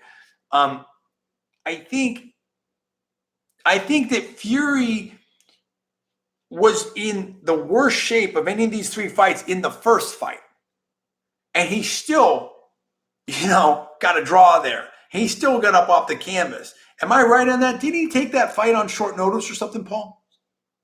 Don't remember how quickly he took the fight, but that was I think his third fight of the comeback when he was off for 3 years, and he had moved up in weight and done drugs. So yeah, he was certainly not at his best, and that was the worst. Reportedly, allegedly, he was going to be in, apparently, and yeah, I think he's I don't. He might not be. This might not have been the best training camp ever, this particular camp, but I think, the first fight was, for sure the toughest shape he was in. Yeah, I think exactly. So I think he was like the least prepared. So whatever he's not, like, whatever. Okay, so now again, reportedly there's some kind of something going on. There's some delay in Wilder's room. This is according to a UK source. We're hearing that, so we'll have to find out what's going on there. So that's what I am seeing and hearing right now is that there's some issue with Wilder's gloves. That's interesting. Who knows? I don't know. After everything that was Wilder, I'm not saying that. No, I know. Who knows? Somebody's saying that. Do me a favor, Paul. Can you take over for about a minute or two here? I want to go check on. Just check on, Solomon. I'm gonna get some water okay. Sure. Go ahead. So set up everything right now. I'm sure the fight's gonna be imminent. What are you thinking right now in both camps? Set that up, and I'll be right back. People, hold on. All right, fight fans. This is PFE. You know me, if you know the channel, the NBA expert. But we're talking about Deontay Wilder versus Tyson Fury 3 tonight. John JDV has just stepped away from the monitor for a couple minutes, and I'm going to hold things down until he comes back. So we are right now there. I just got a report on Twitter about 2 minutes ago from one of the boxing journalists at the event saying that there appears to be an issue with Deontay Wilder's gloves, and that is what is holding up the ring walks at this time. The national anthems for both nations have apparently been concluded. Everything else is ready to go. The ring walks are ready to be done, but supposedly there is an issue with Deontay Wilder's gloves. I think Tyson Fury is ready. His gloves are on. Apparently he is pacing in his dressing room as we speak. And as soon as they can get Deontay Wilder's gloves fixed, we're ready to get this show on the road. Look, we've been doing this stream now for a couple hours. We're both extremely excited for this fight, as are you who are watching the stream. I don't know what's going to happen. I gave him my prediction already. I think it's a 70-30 kind of split that Tyson Fury will win this fight. That's my personal opinion. I do think that Deontay is a very live underdog. He's in peak condition. Yes, he's heavier than what he's ever been, but he looks very good if you saw him in the weigh-in. I wasn't sure what his mind state was going to be in this coming into this fight after what happened in the second fight, but he seems to be mentally good. He seems focused. He seems calm. He seems to believe he can win, which again I wasn't sure would be the case after but actually both fights, to be quite honest with you. Tyson Fury, on the other hand, I've heard from different people, and it has been said that this has been a difficult camp for him. Maybe he's not fully focused. Maybe he's not in top condition. One of the things that we know of Tyson Fury, if you followed his career, is he gets complacent. He gets bored whenever feels like he isn't challenged or he doesn't need to focus, which is, I guess, pretty easy when you're an undefeated fighter. He loses focus. He just thinks he can coast on his talent. Apparently, he said to the promoter, Eddie Hearn, who is the promoter of Anthony Joshua, among other fighters, apparently Eddie Hearn ran into Tyson recently and basically told him, maybe you don't look in great condition or whatever. And Tyson Fury said something to him like, well, I only have to beat 10% of my best to beat this guy. If Tyson Fury comes into the fight thinking that's the case, there's a very good chance he's going to get beat. So I don't know where his head is at. I don't think he's in top condition, so that makes this fight a lot more interesting than it might have been otherwise. Well, that's the thing right there. Is exactly that. I'm just getting some skin creams. My face getting red. I agree. I think, geez, this whole delay. I mean, is it mind games or something going on? Like I don't know what's happening. Who knows what's going on? Like how does that? Like who knows? Like I don't know. But this is interesting. It gets more and more interesting the whole time. Like this I think it's mind games. That's what I would think. Just got an alert within the last minute saying that now the broadcast is waiting on when Wilder is going to start his walk. So in other words, he can start the ring walk anytime he wants. This is what's up. Crazy, and yeah, this is crazy, dude. I mean, this is what's going on. What's going on? What is going on? This is interesting. This is really interesting. And the whole thing with the gloves. I mean, Wilder making Fury wait. This is insane, dude. Yeah, that's exactly what it is. Wilder is making Fury wait. I think that's exactly what we're happening right now. So Fury's like supposedly shadow boxing. he's just hanging out in the ring. He's having a good time. I mean, this isn't gonna. If you're just trying to play mental games with Fury, I don't think that's gonna work. I don't think that's gonna work. Good luck. This is good luck with. This is getting crazy. I mean, look, you got to show up to the ring. What's hilarious too is that Wilder's the challenger. And Fury's the champ. I mean, it's like, it's hilarious. Is he trying to cool him down? Like, who thinks that's going to work? Why do you think that's going to? How is that going to help? How is that going to? I mean, I've never understood that. Now, maybe some. Fury seems very tightly wound. Fury's very fired up, but look, I mean, Fury's cool under fire too, so I don't know if that'll work. That's interesting. I mean, you think he's just kind of okay. You think he's trying to push Fury a little bit. You think that Fury's a little too wound up here. He's just kind of have Fury spend some energy, maybe cool down. I mean, this goes to what I said before, which is I think Wilder's going to try to catch him early. I expect Wilder to come out not super hot, but it wouldn't surprise me. It wouldn't surprise me. I think Wilder's going to come out pretty hot. I mean, I don't think this is. They talked about. So Fury's back to hitting pads. I mean, according to this UKC. So this is what I'm talking about. Like, I'll tell you this. Yeah. I'll say this. If the game plan, and I'm not saying this is what it is, if the game plan by Wilder is to get Fury to commit and then get him with a counter, then it would make sense to try to make him mad. Get him mad, get him upset, make him wait and everything. He wants to come out and go right at you, and then you catch him. So, I don't know, maybe that's part of it. That's true. That's a good point. Ricky says, how to turn the tables. Oh yeah, I know. That was crazy. That's a really good point, right? This is crazy. I think, but I don't know. I mean, this is what's so intriguing about this whole situation. Here you've got Deontay Wilder, who's now icing down. Right? This is like icing the kicker. He's icing down. Yeah, this is totally what it is. This is icing the kicker, in my opinion. This is icing the kicker. This is icing the kicker. He's trying to ice down Fury. And Deontay Wilder is someone that just has so much physical ability and the power, and he's just used to just unorthodox and just doing whatever.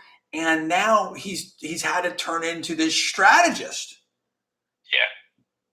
You know? Right, that's a really good point. Yeah. You know, it's so interesting. And so, okay. Supposedly things are getting going here. Now, supposedly Wilder is going down, is doing the walk. We'll see. This is an update. That supposedly there was something that's according to UK stuff, and I'll put these links in the video description after the broadcast. I will try to do that. I'm not going to guarantee that, but I'm going to try to do that. Remember everything. It's about a quarter till 12 here on the East Coast of the USA, and apparently Deontay Wilder is doing the ring walk. Apparently, right. And according to this source, that basically there was some kind of, maybe there was an issue with the gloves, that there was some kind of issue that came up apparently yesterday. So we'll see. I mean, you know, here's also what I'm hearing. I am seeing a report that says Deontay Wilder is doing his ring walk, and he is wearing a mask and a robe covered in fur. Oh my gosh! Wait a minute, haven't we? I understand the show of it all, but hasn't Deontay Wilder learned? Hasn't Deontay? I mean, what with these outfits and stuff like that? Like, I don't get it. Well, at least apparently, man, it doesn't weigh 50 pounds like the other one. Oh man, right? I mean, it's Ricky's gonna say he's overheated. I mean, that's what I'm saying, dude. It's like, look, we're gonna find out right now. I mean, and so here's the thing. Yeah, we're almost ready here. So this changes the whole situation. If there was an issue with Wilder's gloves right now, and it wasn't just mind games or whatever like that, then what does that do to Wilder's mentality? What, right? If there's a real issue, if there's what happened there? How was that not handled earlier? I don't understand that. So we're going to see. What's up with that? It's about to start. I want to know from the fans right now. Give me your last predictions. Tell me who you think is going to win. Tell me how you think they're going to win. What's happening? What's going on? Who do you have? Who's going to win? How are they going to win? I want to know that. Let's see it. Is it going to be a decision? Is it Fury? Is it Wilder? Is it a decision? Is it a knockout? Here's my prediction right here. And then PFV can say his. We've said it before. I'm going to say it again because it's about to start. I think that Fury's going to win, but I think it's going to be nothing would surprise me. Nothing would surprise me in this situation. I think that Deontay Wilder is very competitive in this fight. I think that if Deontay Wilder decides to step on the gas early and just see what happens, things can happen, right? But my prediction is Fury, and I think Fury's going to stop him somewhere between 5th to 8th round. I think that's where but I think that Fury's going to let him extend himself a little bit, and I think if Wilder can't get Fury out of there in 4, maybe 5, but let's say 4, I think this version of Wilder's in deep water. That's what I think. Paul, what do you think? I think Fury wins. I think Fury wins by stoppage, somewhere maybe between like 7th to 10th round, maybe 8th to 10. I think it'll go a little bit longer. Maybe not. That's just kind of a feeling that I have. It could be shorter. Nothing would surprise me, as you said, including Fury getting dropped, Fury getting stopped, because I don't know. I don't know where his head is. But I think everything on balance, I think Fury is going to be able to execute something similar to what he did in the second fight. I don't know. I think Wilder will be a little more ready for it, so it might take a little bit longer, but I think it's going to be something like that. The only reason I went a little shorter on that is because I think that if Wilder does what I think he will do or could do or possibly even should do to try to win this fight, then that's going to get the act. I mean, I don't think there's going to be a lot of dancing and feeling around and feeling it out. I think, in other words, I think we're going to see fireworks pretty quickly, and both these men are big, and both of them can hit. And also, I think that Wilder's not built for speed. I think that this bigger version of Wilder, might not have the same cardio in the tank, and that can have a big impact. So that's why I think things can happen a lot earlier. And I agree. You right? Look, I'm not confident in my prediction at all. If this fight ends in 3 rounds, I wouldn't be surprised. Now, I just want to tell you that I just see an update that Fury is now doing his ring walk, and that he is walking down with a group of people dressed as Roman soldiers. And I just saw here that Wilder is in the ring. So this is it. So they're going to do the intros here. We're about ready to go. So here we go. So okay. So Paul thinks there's a stoppage, sometime between around the 8th-ish round. Is that right? Yeah, that's about right. Yeah. So for Fury, I think that I have Fury with a stoppage somewhere in the 5th to 8th round. And yeah, I could go a little bit farther than that, but I went somewhere in that range because I think that things could happen earlier.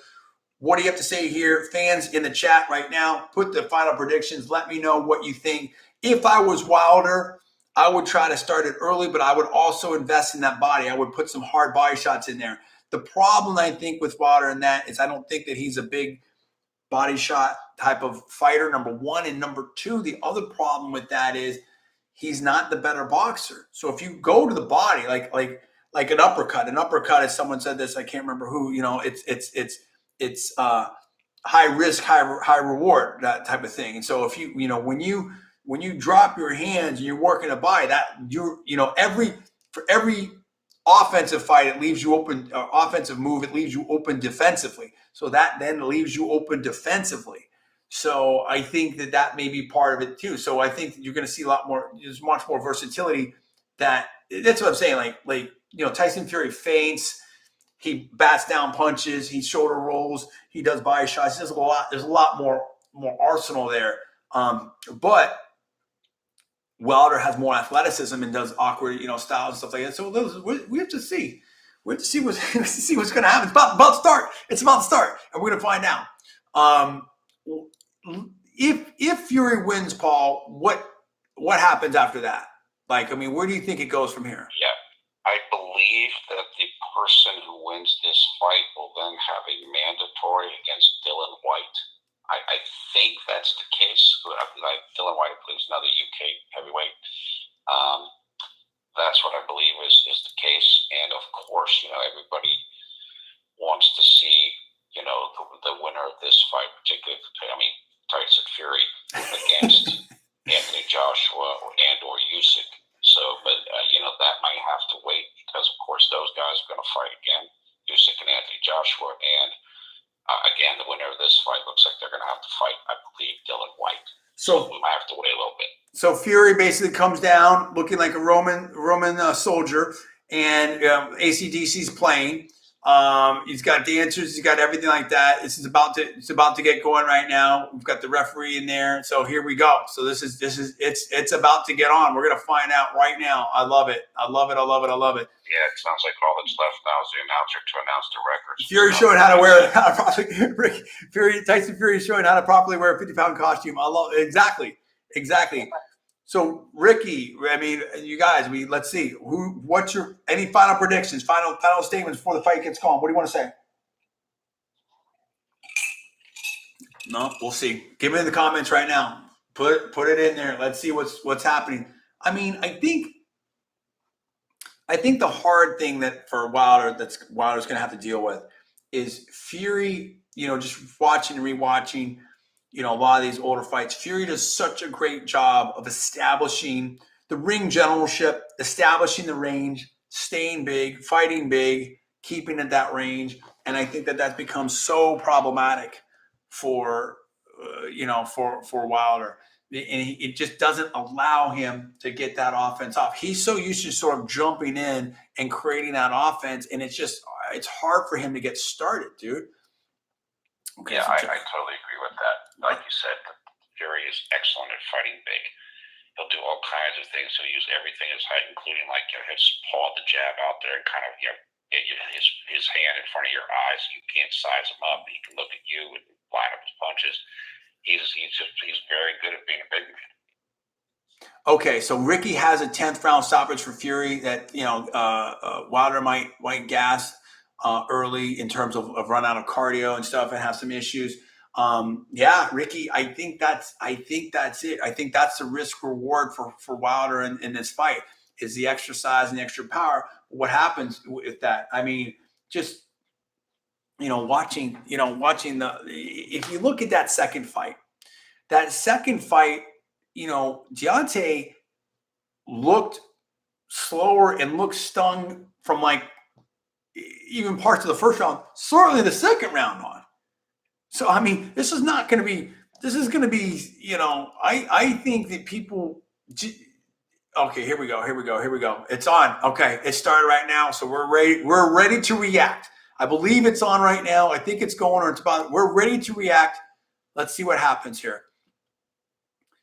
Okay, so a UK source that think that Wilder looks nervous here. Well, sure, sure, of course. I mean, he was in the ring with Fury. Are you kidding me?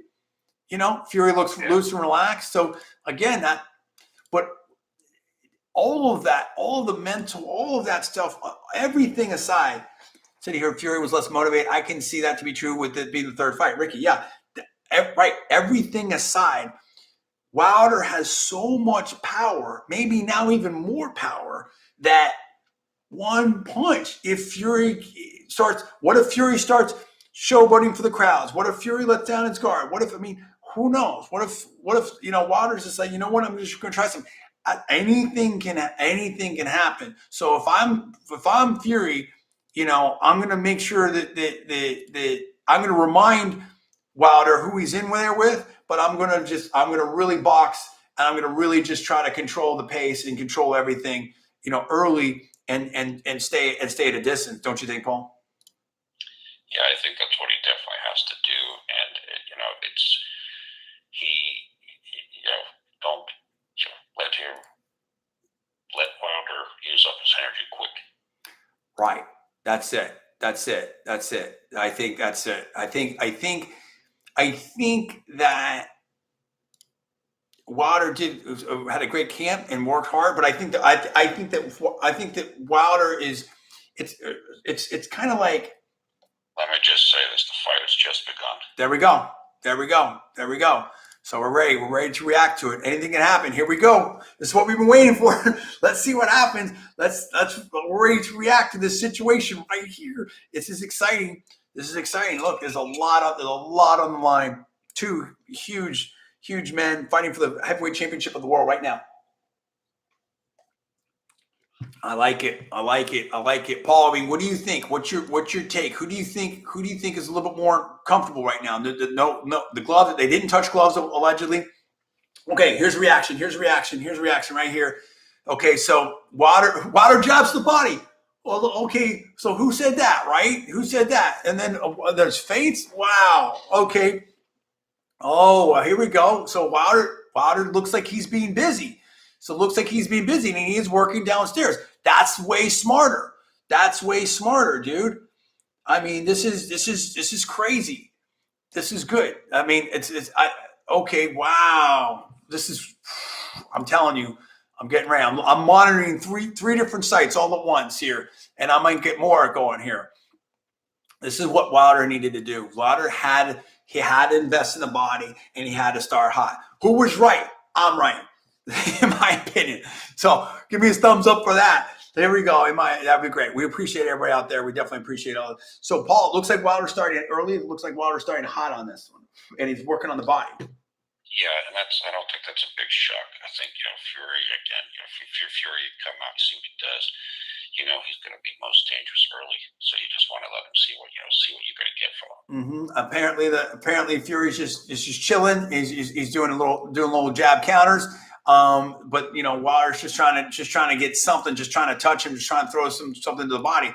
And that look, that would be the thing. If you think that Fury maybe hasn't had the most intensity, maybe hasn't had the most focus, then you're going to want to invest in that body. You want to test that body. You want to see how, has he hit the abs?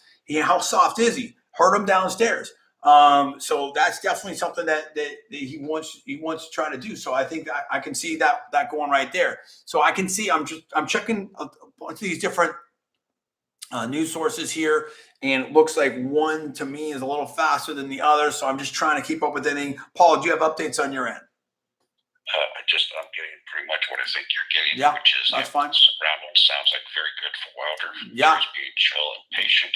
Just kind of like it says. So it's that type of thing. Okay, here we go. So now I have another one. So basically, now this is a brand new update, and it basically saying that Fury got there with the left hand, and okay, Wilder's still working that body. Let me just say something. I'll be right back. Go ahead. But then you've got Fury that answers back. So I think we're having back and forth. And again, listen, if you're Tyson Fury, in my opinion, if Wilder doesn't knock you out, you win the round, basically, in terms of at least with your game plan. I'm not saying by the judges or anything like that. But if you're Tyson Fury and Wilder doesn't knock you out, you win. You want to stretch this dude. You want to stretch this dude and see what he has. No, thanks, Ricky. We do everything legit. We do everything right here, so we're good. We are reacting to the news sources out there. I'm going to be very clear, and we try to say that we're very clear, very upfront. We are reacting to the news sources here. We do everything legit. So I'm not alleging. I'm not. We do everything legit. So there you go. So look, I like this. I like the game plan for both of these people here. Oh, here we go. Hold on. Oh, okay. So basically, according to, in my opinion, I'm gonna put the links to this stuff. According to one source, they're giving the round to Wilder, but then Fury, had some good activity there, particularly late. So that's very interesting, and that's okay for both fighters. I think that works for both fighters. And then now I'm check out UK site. So basically, okay, got it.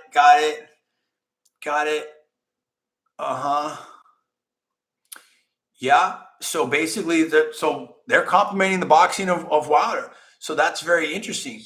But then basically Wilder closed strong. So I think it's interesting. And again, this is where it is. So Wilder needs to do something and put the heat on early. Fury just needs to survive. And again, what did I say? Remind him who he's in there with, which is what he did. And you just stretch this dude. So I think both of them are executing the right game plan for them. So I think that this makes this right. I think, I appreciate that, Ricky. I was going to do that anyway. I appreciate that. So that's all good.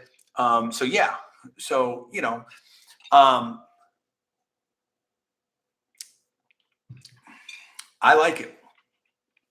I like where this is at. I like this. It's very interesting. It's getting more interesting. This is where we're at. So okay, so basically one round according to this one source, one round of Wilder. And Wilder went out there and tested it early and put the heat on. But at the same time,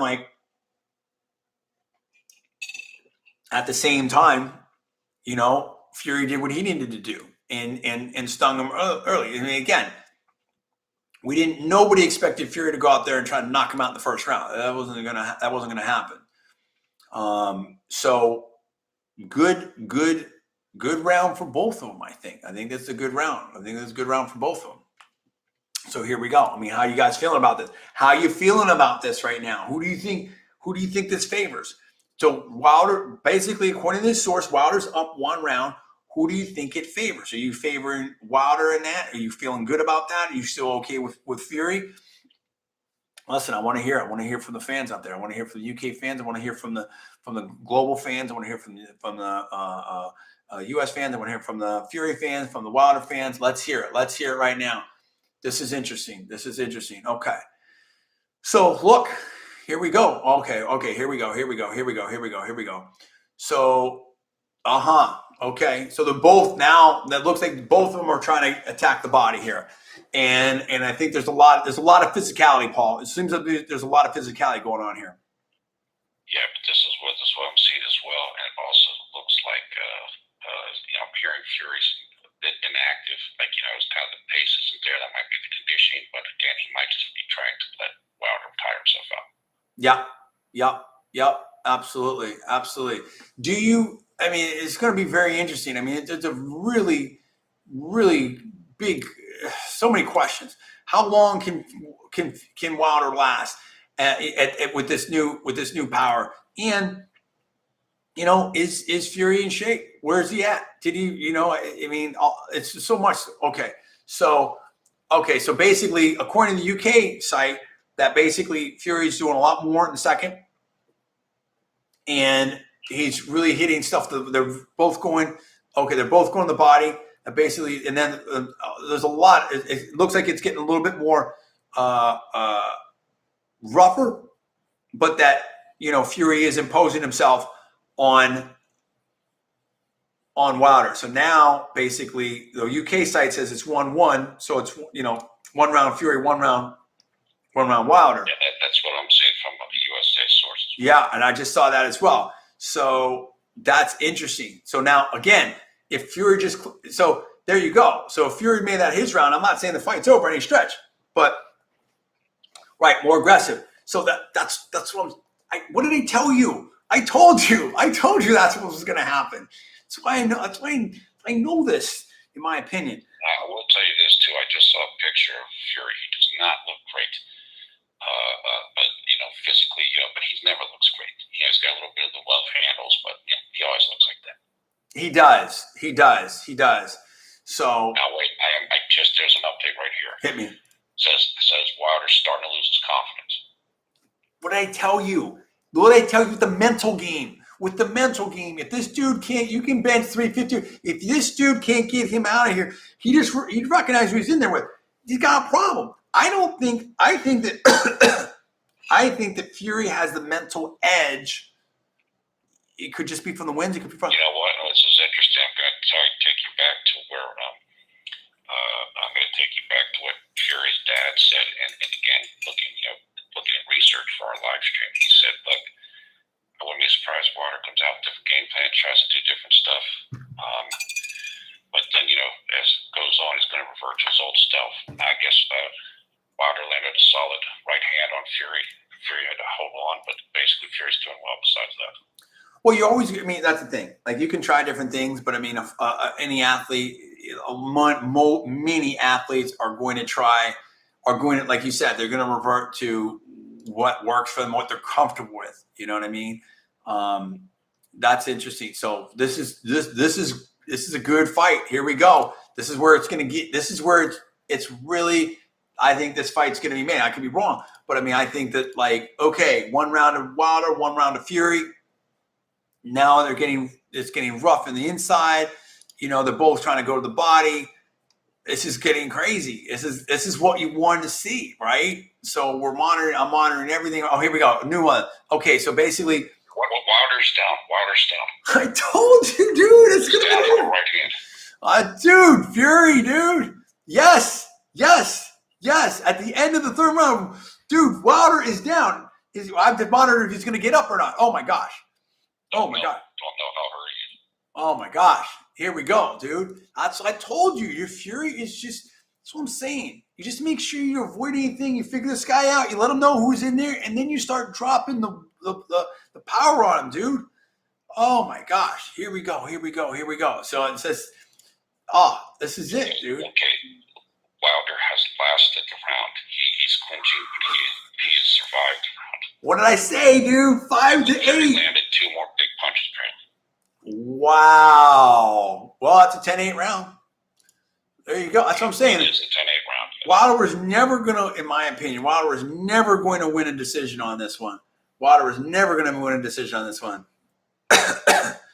You know? Oh, my gosh. Fury has to be careful, though. It only takes Sure. one punch. Oh, my. Absolutely. Absolutely. That's it. Okay, so now. What happened to Stipe against Ngannou? He thought he had him, and then he walked right into Stipe thought he had him, and he got knocked out, dude. He got knocked out. So basically now you've got 3 rounds. It looks like, you've got basically, because of the 10-8 round, Fury up 2 points. So that's really, really interesting right here. This is now what happens. So this is critical. What happens to Wilder's mentality? Does he come back and answer strong? Is he ready, or is he already mentally beat? I mean, this is crazy. Oh man, Fury's got to be careful though. This got to be careful. Whew, This could be the most dangerous part of the fight. This could be the most dangerous part of the fight right here. This is it, going to the 4th round.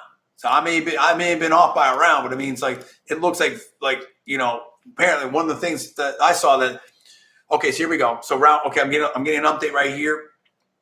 So they're the little clinch, little. So they're basically it's I think the referee's having a hard time. Listen, these are massive men, so I think that that's it's getting a little rough on the inside right there. Let me tell you a strategy update. What appears to be happening is that Fury was able to drop him off of getting some shots off of the break. So now it appears that Fury is trying to force clinches and hit him coming off the break. Yeah, that's how he dropped him before.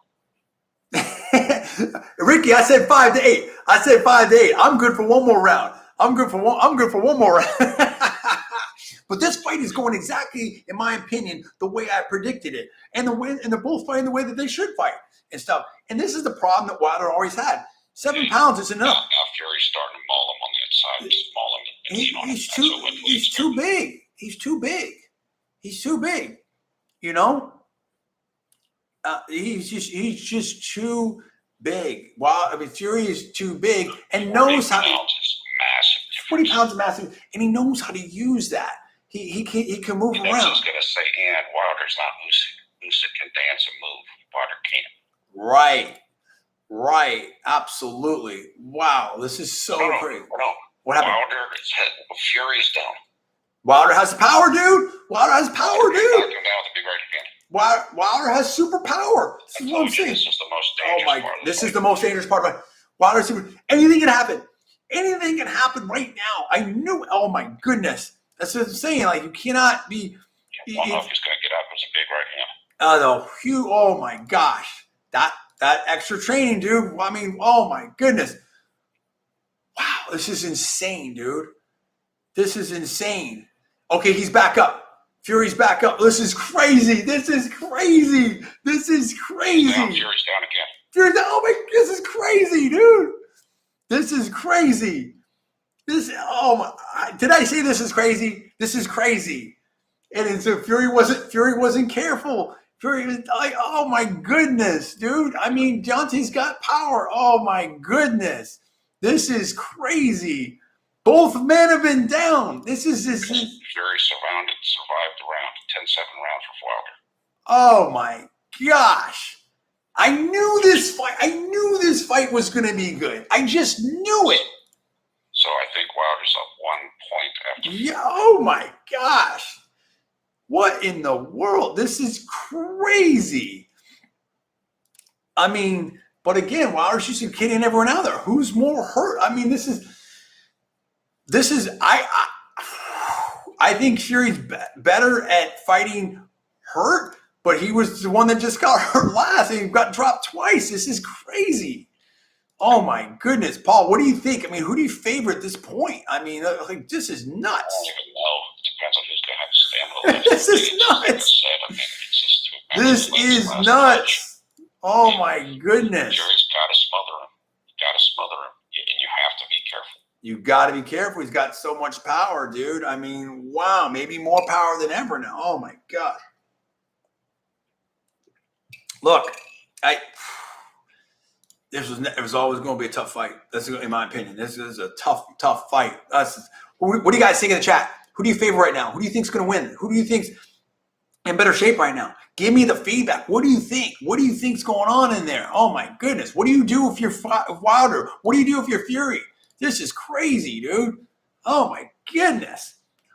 Okay, so basically, oh my gosh, round 5. Round 5. We made it to round 5. Basically, according to this source, that both men are hurt. It could go either way. This fight's not going the distance. Oh my goodness, this is nuts, dude. This fight's not going to go the distance. This is nuts. This is nuts. Wilder's up. Now Wilder is tired, but he can recover, but he's tired for the moment. Of course he's tired. Of course he's tired. This is what I'm. Oh my gosh! Wow! Oh whoa! Oh whoa! Wilder's hurt, but not down. Yep. Fury got him quick, dude. Fury rocked. Oh my god! This is nuts, dude. This is nuts. Maybe you'll get your 5th round KO. Hey, I might. This is nuts. I mean, just like I said, this is what happened later on in the Bill Holyfield fights. Just became an all-out war.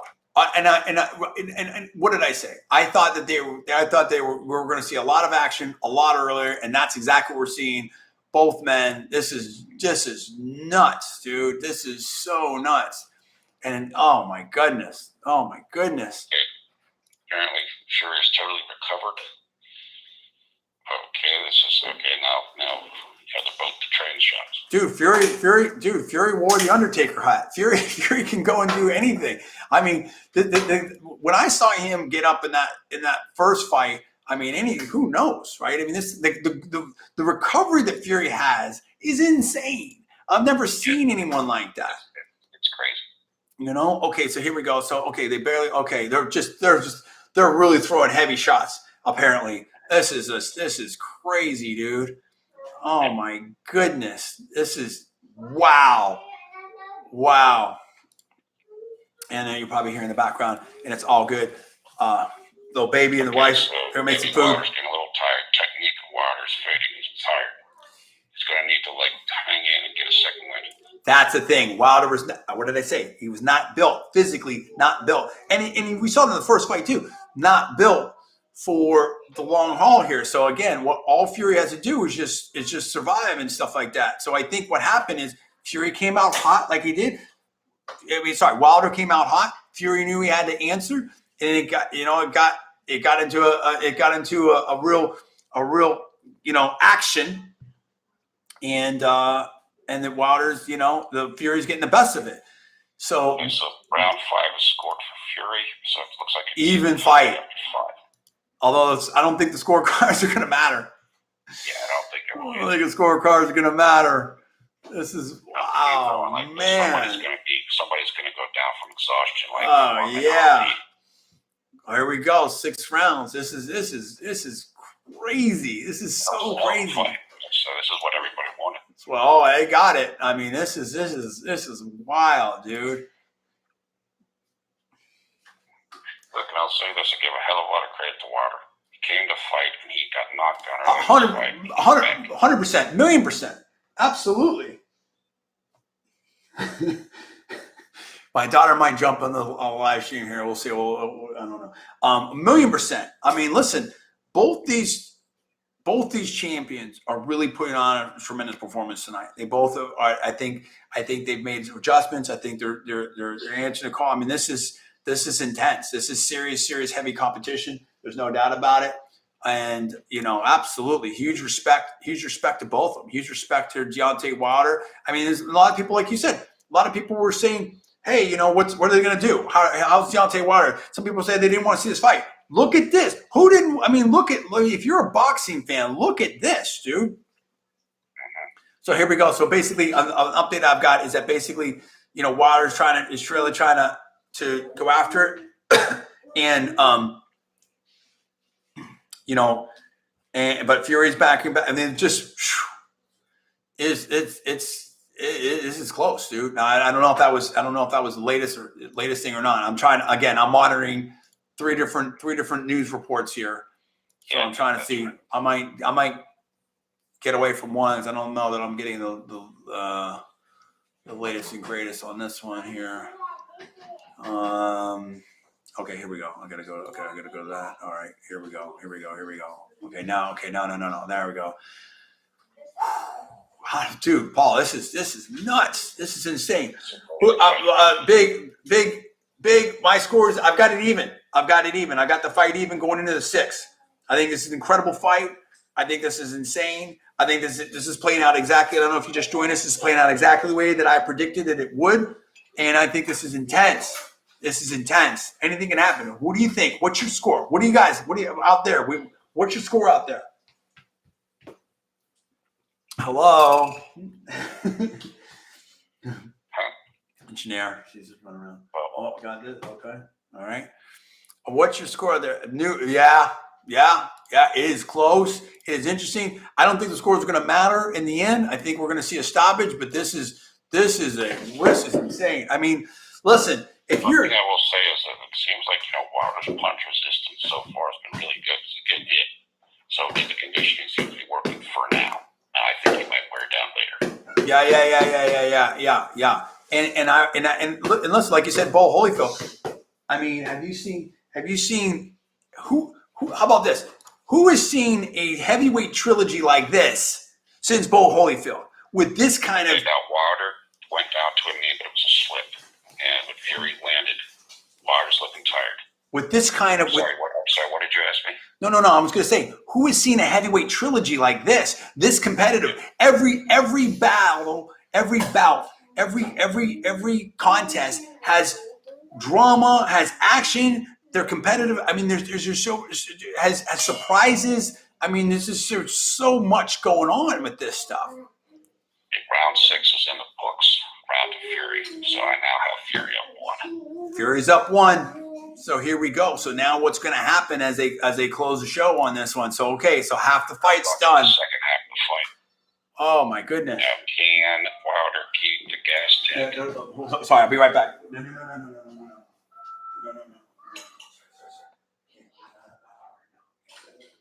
Will Deontay Wilder be able to keep the stamina up in the second half of this fight? So far, he has fought a really good fight coming back from early adversity. He's taken solid punches from Fury, delivered many of his own. You've got to be really pleased with his mentality and his conditioning. So we just got to see if he can hold it up in the second half of the fight. Looks like John had to step away for a second, but he'll be back momentarily. And we are heading into the 7th round. Okay. Great fight. Nice. I like it. Okay, so here we go.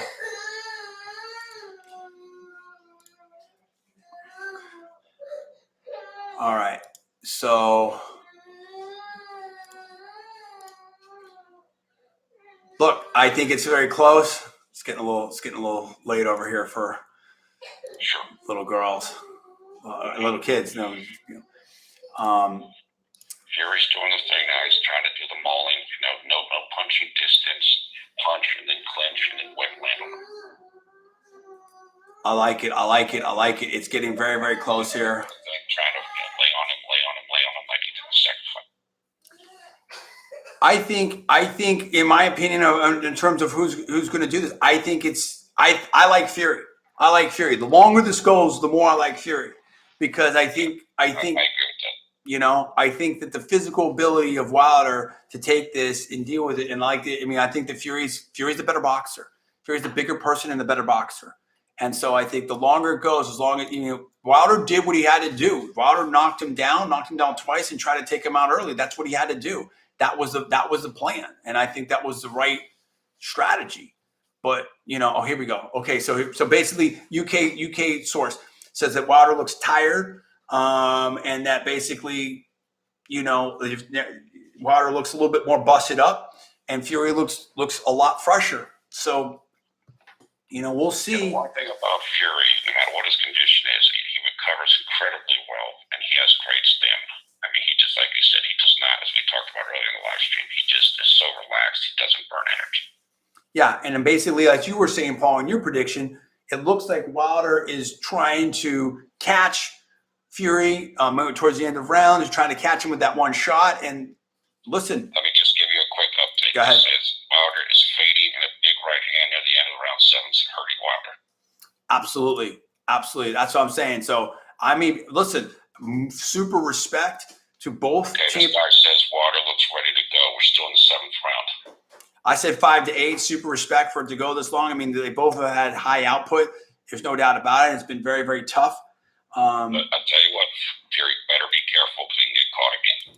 Fury better be careful. You know, Wilder can hit you at any time, no matter what. Wilder can hit you. Absolutely. Absolutely, dude. Let's see here. This is, wow, this is crazy. This is crazy. So how good of a situation do you think that Wilder's in, that Fury's in right now? If you're Fury, what's your strategy, Paul, and where do you think he's at? Okay, so here's the deal. We just concluded the 7th round. Here's on my card. Fury is up 2 points. Fury's looking very good. He's being able to execute the strategy of basically the mauling and laying on Wilder to try to drain the energy. However, Wilder is always dangerous. He's still dangerous. That's what we saw after Fury dropped him early. Then he came back and Fury got dropped himself. So you better be careful. You better not get caught again, because who knows how much Fury actually has left if he gets caught with a big shot. So I think Fury's in fantastic position, but he better not rush it. So basically now I've got an update from the UK sources basically saying that, like, look, Fury's really coming on. Wilder's not really hurting Fury at this point, and that basically, like, it's looking like really good for Fury, but we'll see. I mean, that's what I see as well from the USA sources. And like I said, it makes sense, but again, it's like they used to say about Foreman. He could knock you out falling down. Oh, yeah. Like when he's falling down, he can knock you out. So you better not rush it. Absolutely. But all Fury has to do is do exactly what he's doing, which is get him along the ropes, lay on him, and maul him. And that's it. And clinch him and stuff. And wow. There's a lot of people are really reacting to this fight on Twitter. They point out, okay, here we go. Okay, wow. So basically, round 8, US site is basically saying that, like, Wilder's barely hanging in there, but, like, here we go. Oh, this is crazy. This is so crazy. 8th round. Here we go.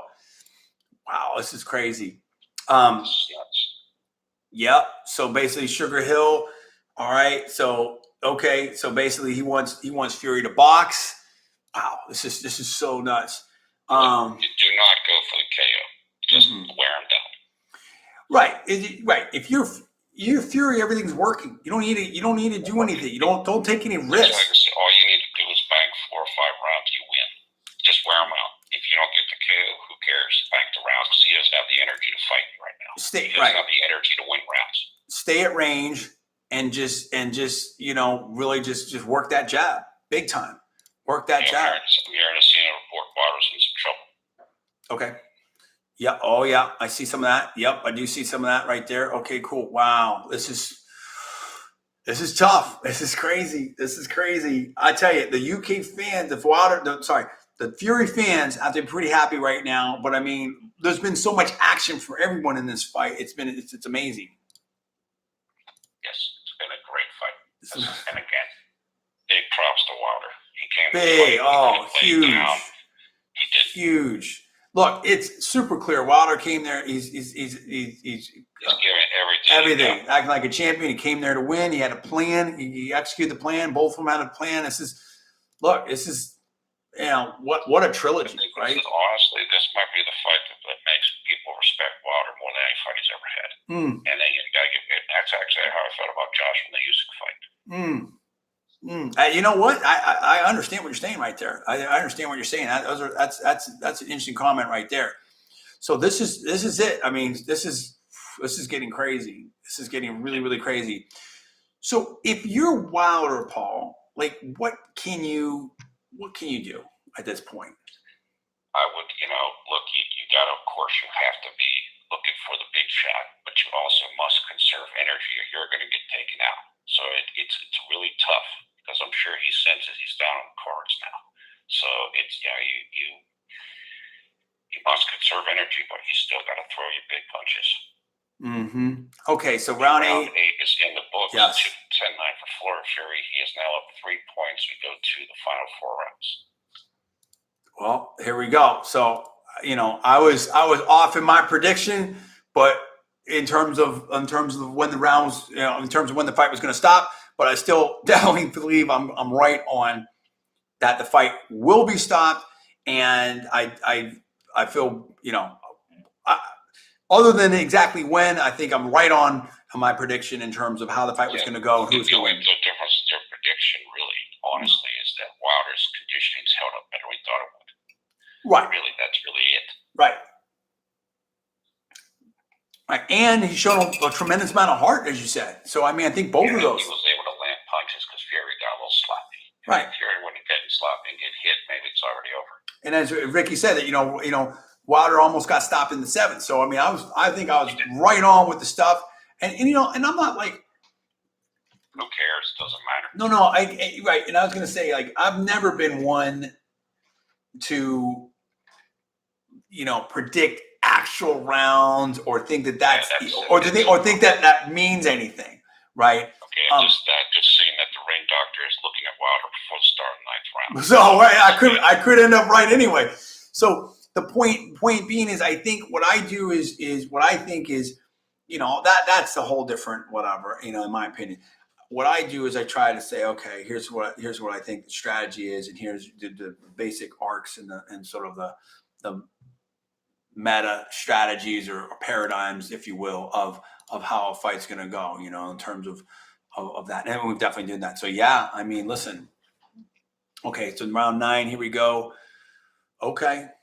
So, wow. So basically, 9th round's on. Wilder's trying to do this himself, but basically it sounds like he's pretty beat up, and it may not be long now. So I don't think this fight's going to go much longer. Right, Ricky. So there you go. And part of it is too is that's the other thing too. Fury may be trying to play this a little extra safe. Why not? Right? Why not? Right. You're winning the rounds now. Right. So that may. I don't think Wilder's won a round since he dropped him twice. Right. So that may extend. That may keep Wilder in the fight longer, but it's more smart for Fury. If you're Fury, you got to win this fight, right? So the first thing is win. You don't need to KO. First thing is win, and it doesn't matter if you KO him in the 7th or if you KO him in the 9th, right? Yeah. Or the 10th, right? It doesn't, right? You just make sure you win the fight first. So I get that. Okay, so basically, wow. So basically, yeah. Fury looks like he's doing really well here. This is just like, wow. Look, this is going really exactly as I expected. Other than, again, like I said, with the and I don't get into the exact round type of stuff. And that's one of the reasons why I give a range anyway. So, Paul, let's say this goes the way that we think it's going to go, and Fury ends up winning by stoppage. Where does that put Wilder? What's the next step for Wilder? Do you think he retires? Does he, and again, anything can happen in this fight. He can pull out, imagine that if he pulled out a win here. Where does he go from here? What does this do for Wilder, and what does it do for Fury if Fury wins by stoppage? Look, like I said, honestly, this fight so far has made, I don't think it's hurt Wilder's stock at all. Hang on a second here. Go ahead. Fury got hit a little bit, but not a lot on it. I don't think this hurts him. If he wants to continue his career, he can. Maybe he fights the loser of the Usyk Joshua rematch. Like, in other words, if you lose to probably the best fighter in the division, does that mean you have to retire? No, I don't think so. Well, unless you want to retire, but I agree. If he wants to continue to boxing, I think it'd be really interesting, depending on what happens with Usyk and Joshua. And I don't see that fight going any differently. I think it'd be I think Joshua versus Wilder is very interesting. I think that's a very interesting fight, and that's a very winnable fight for Wilder. Yeah. Okay, so round 9's in the books. Apparently, a pretty close round. Wilder did okay, but still went to Fury. Fury up 4 rounds, 4 points, 4 rounds, however you want to call it, going into the last 3 rounds. So, There we go. So I think so. We're in a situation if the scoring that we're seeing is accurate, along with what our thoughts are, then basically you're in a situation now where Wilder has to win all the rest of the rounds.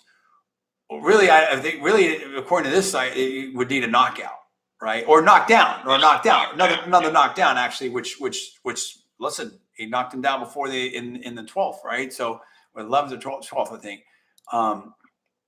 So anything can happen here, but I think that was a very, very different fight. And again, in the second and now the third fight, Fury's put on a lot more pressure on Wilder much earlier. So it's a different situation, dude. This is crazy. This is crazy. So I would ask the fans out there, who do you want to see? Like who do you want to see Fury fight next? I think Fury should unify the belts. I think that's what Fury needs to do. And if Wilder continues to fight, I think it'd be interesting to see him against, a Joshua. I think that would be a really good matchup for Fury. Okay. All right. So basically, Fury's just round 10. Fury's just pressuring him. More body work. I mean, I don't know. Do you think that if you're Fury, do you try to press the gas now and try to take Wilder out of there, or you just keep doing what you're doing and just, roll to the 12th? It's tough. I'm sure he's worried about the scoring, but, he can't get stupid. I mean, so I don't know. Mm-hmm. Okay, Wilder is down. Wilder is down from a short right hand. This is round 10, and Wilder is down for the second time in the fight. See, this is the thing, and he was working on. It looked like he was working on the clinch.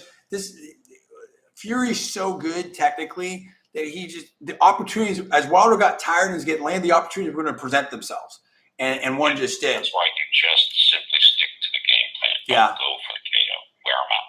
Yeah, absolutely right. Absolutely right. I think that's right.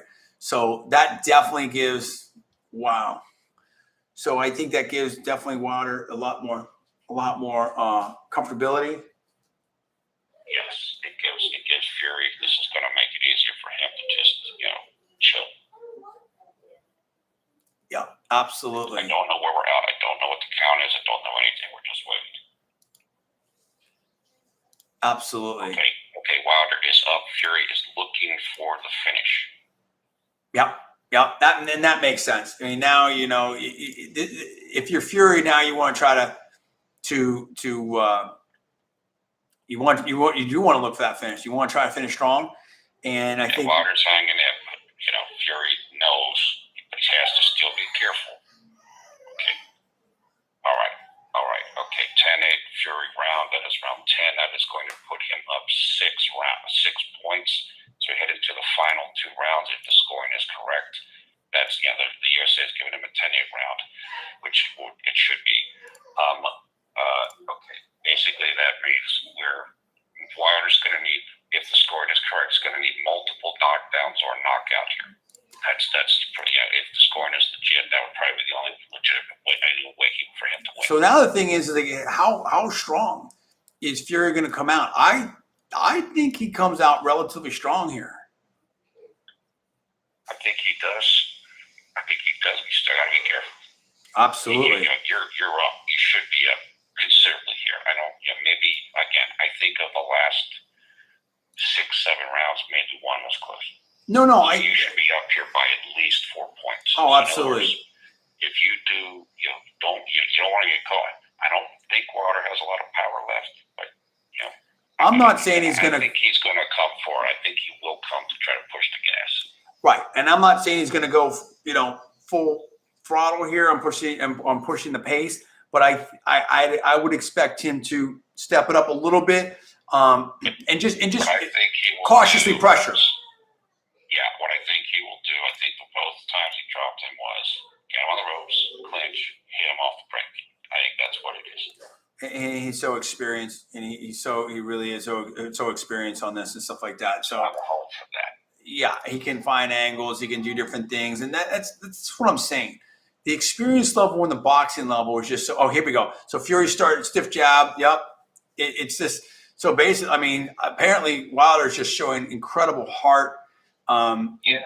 So I said this fight could be, the best fight of his career. Yeah. Well, look, you have to understand. Hang on a second. Yeah, go ahead. I'm just looking at. But again, going back to what we said before and everything like that. I mean, like this is a real battle. I mean, what kind of like, wow, that basically Fury just hit him pretty tough. And you know what kind of mileage does this put on That's on a Wilder? really good point. This could be a damaging fight, which is that could do long-term damage for Wilder's career going forward. Yeah, and I mean that's why I said it's over. Fury dropped Wilder and he is KO'd, and the fight is over in round 11. That's it. Stoppage. That's it. The fight is over. Stoppage for Fury. So you were more correct in terms of the timing, but I was, in my opinion, it doesn't matter. Right. I mean, I was definitely. Let's be honest here. Wilder showed super hard. Oh yeah. He punished me this entire fight. The same way he did in the second fight. He just was more conditioned, and I guess he had more heart in this fight because he was getting beaten up. Tremendous heart. He just took it longer this fight. And I get all respect to him because the truth was after that second fight, I mean, most people wouldn't even want the rematch. Oh yeah, I mean, tremendous heart, tremendous condition. I mean, what a compelling contest, and I think that this was just really, like you said. I mean, this is look as a trilogy. Wow, I mean, what a trilogy! If you think about that, and now. I mean, everything's on the table and available for Tyson Fury now. I mean, this dude is just. I mean, what a champion! I mean, I think that if I were Fury, I would go to unify those belts as soon as you can. And I think I mean, I would expect all kinds of opportunities for Tyson Fury now.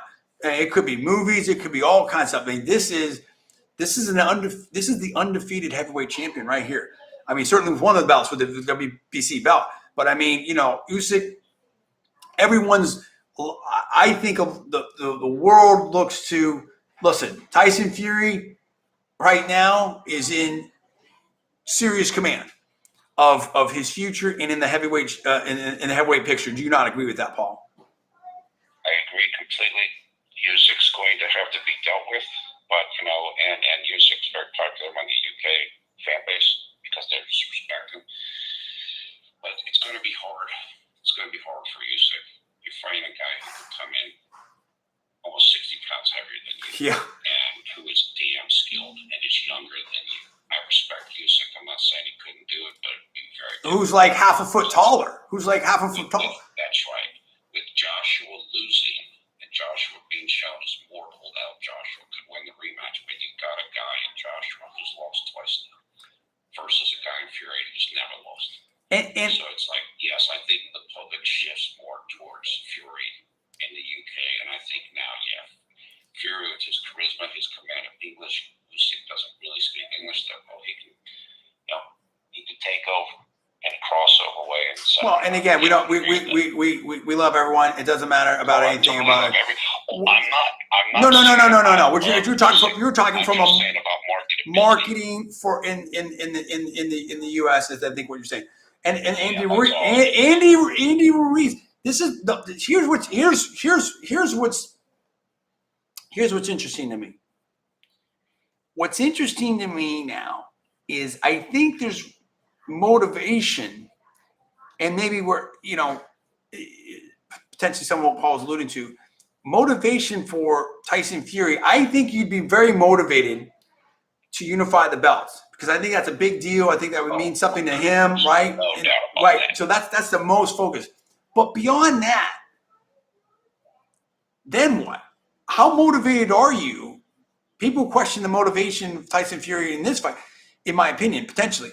How motivated are you for an Andy Ruiz? What does that do for Tyson Fury? Unify and defend once. Great question. It's a really good question. Right.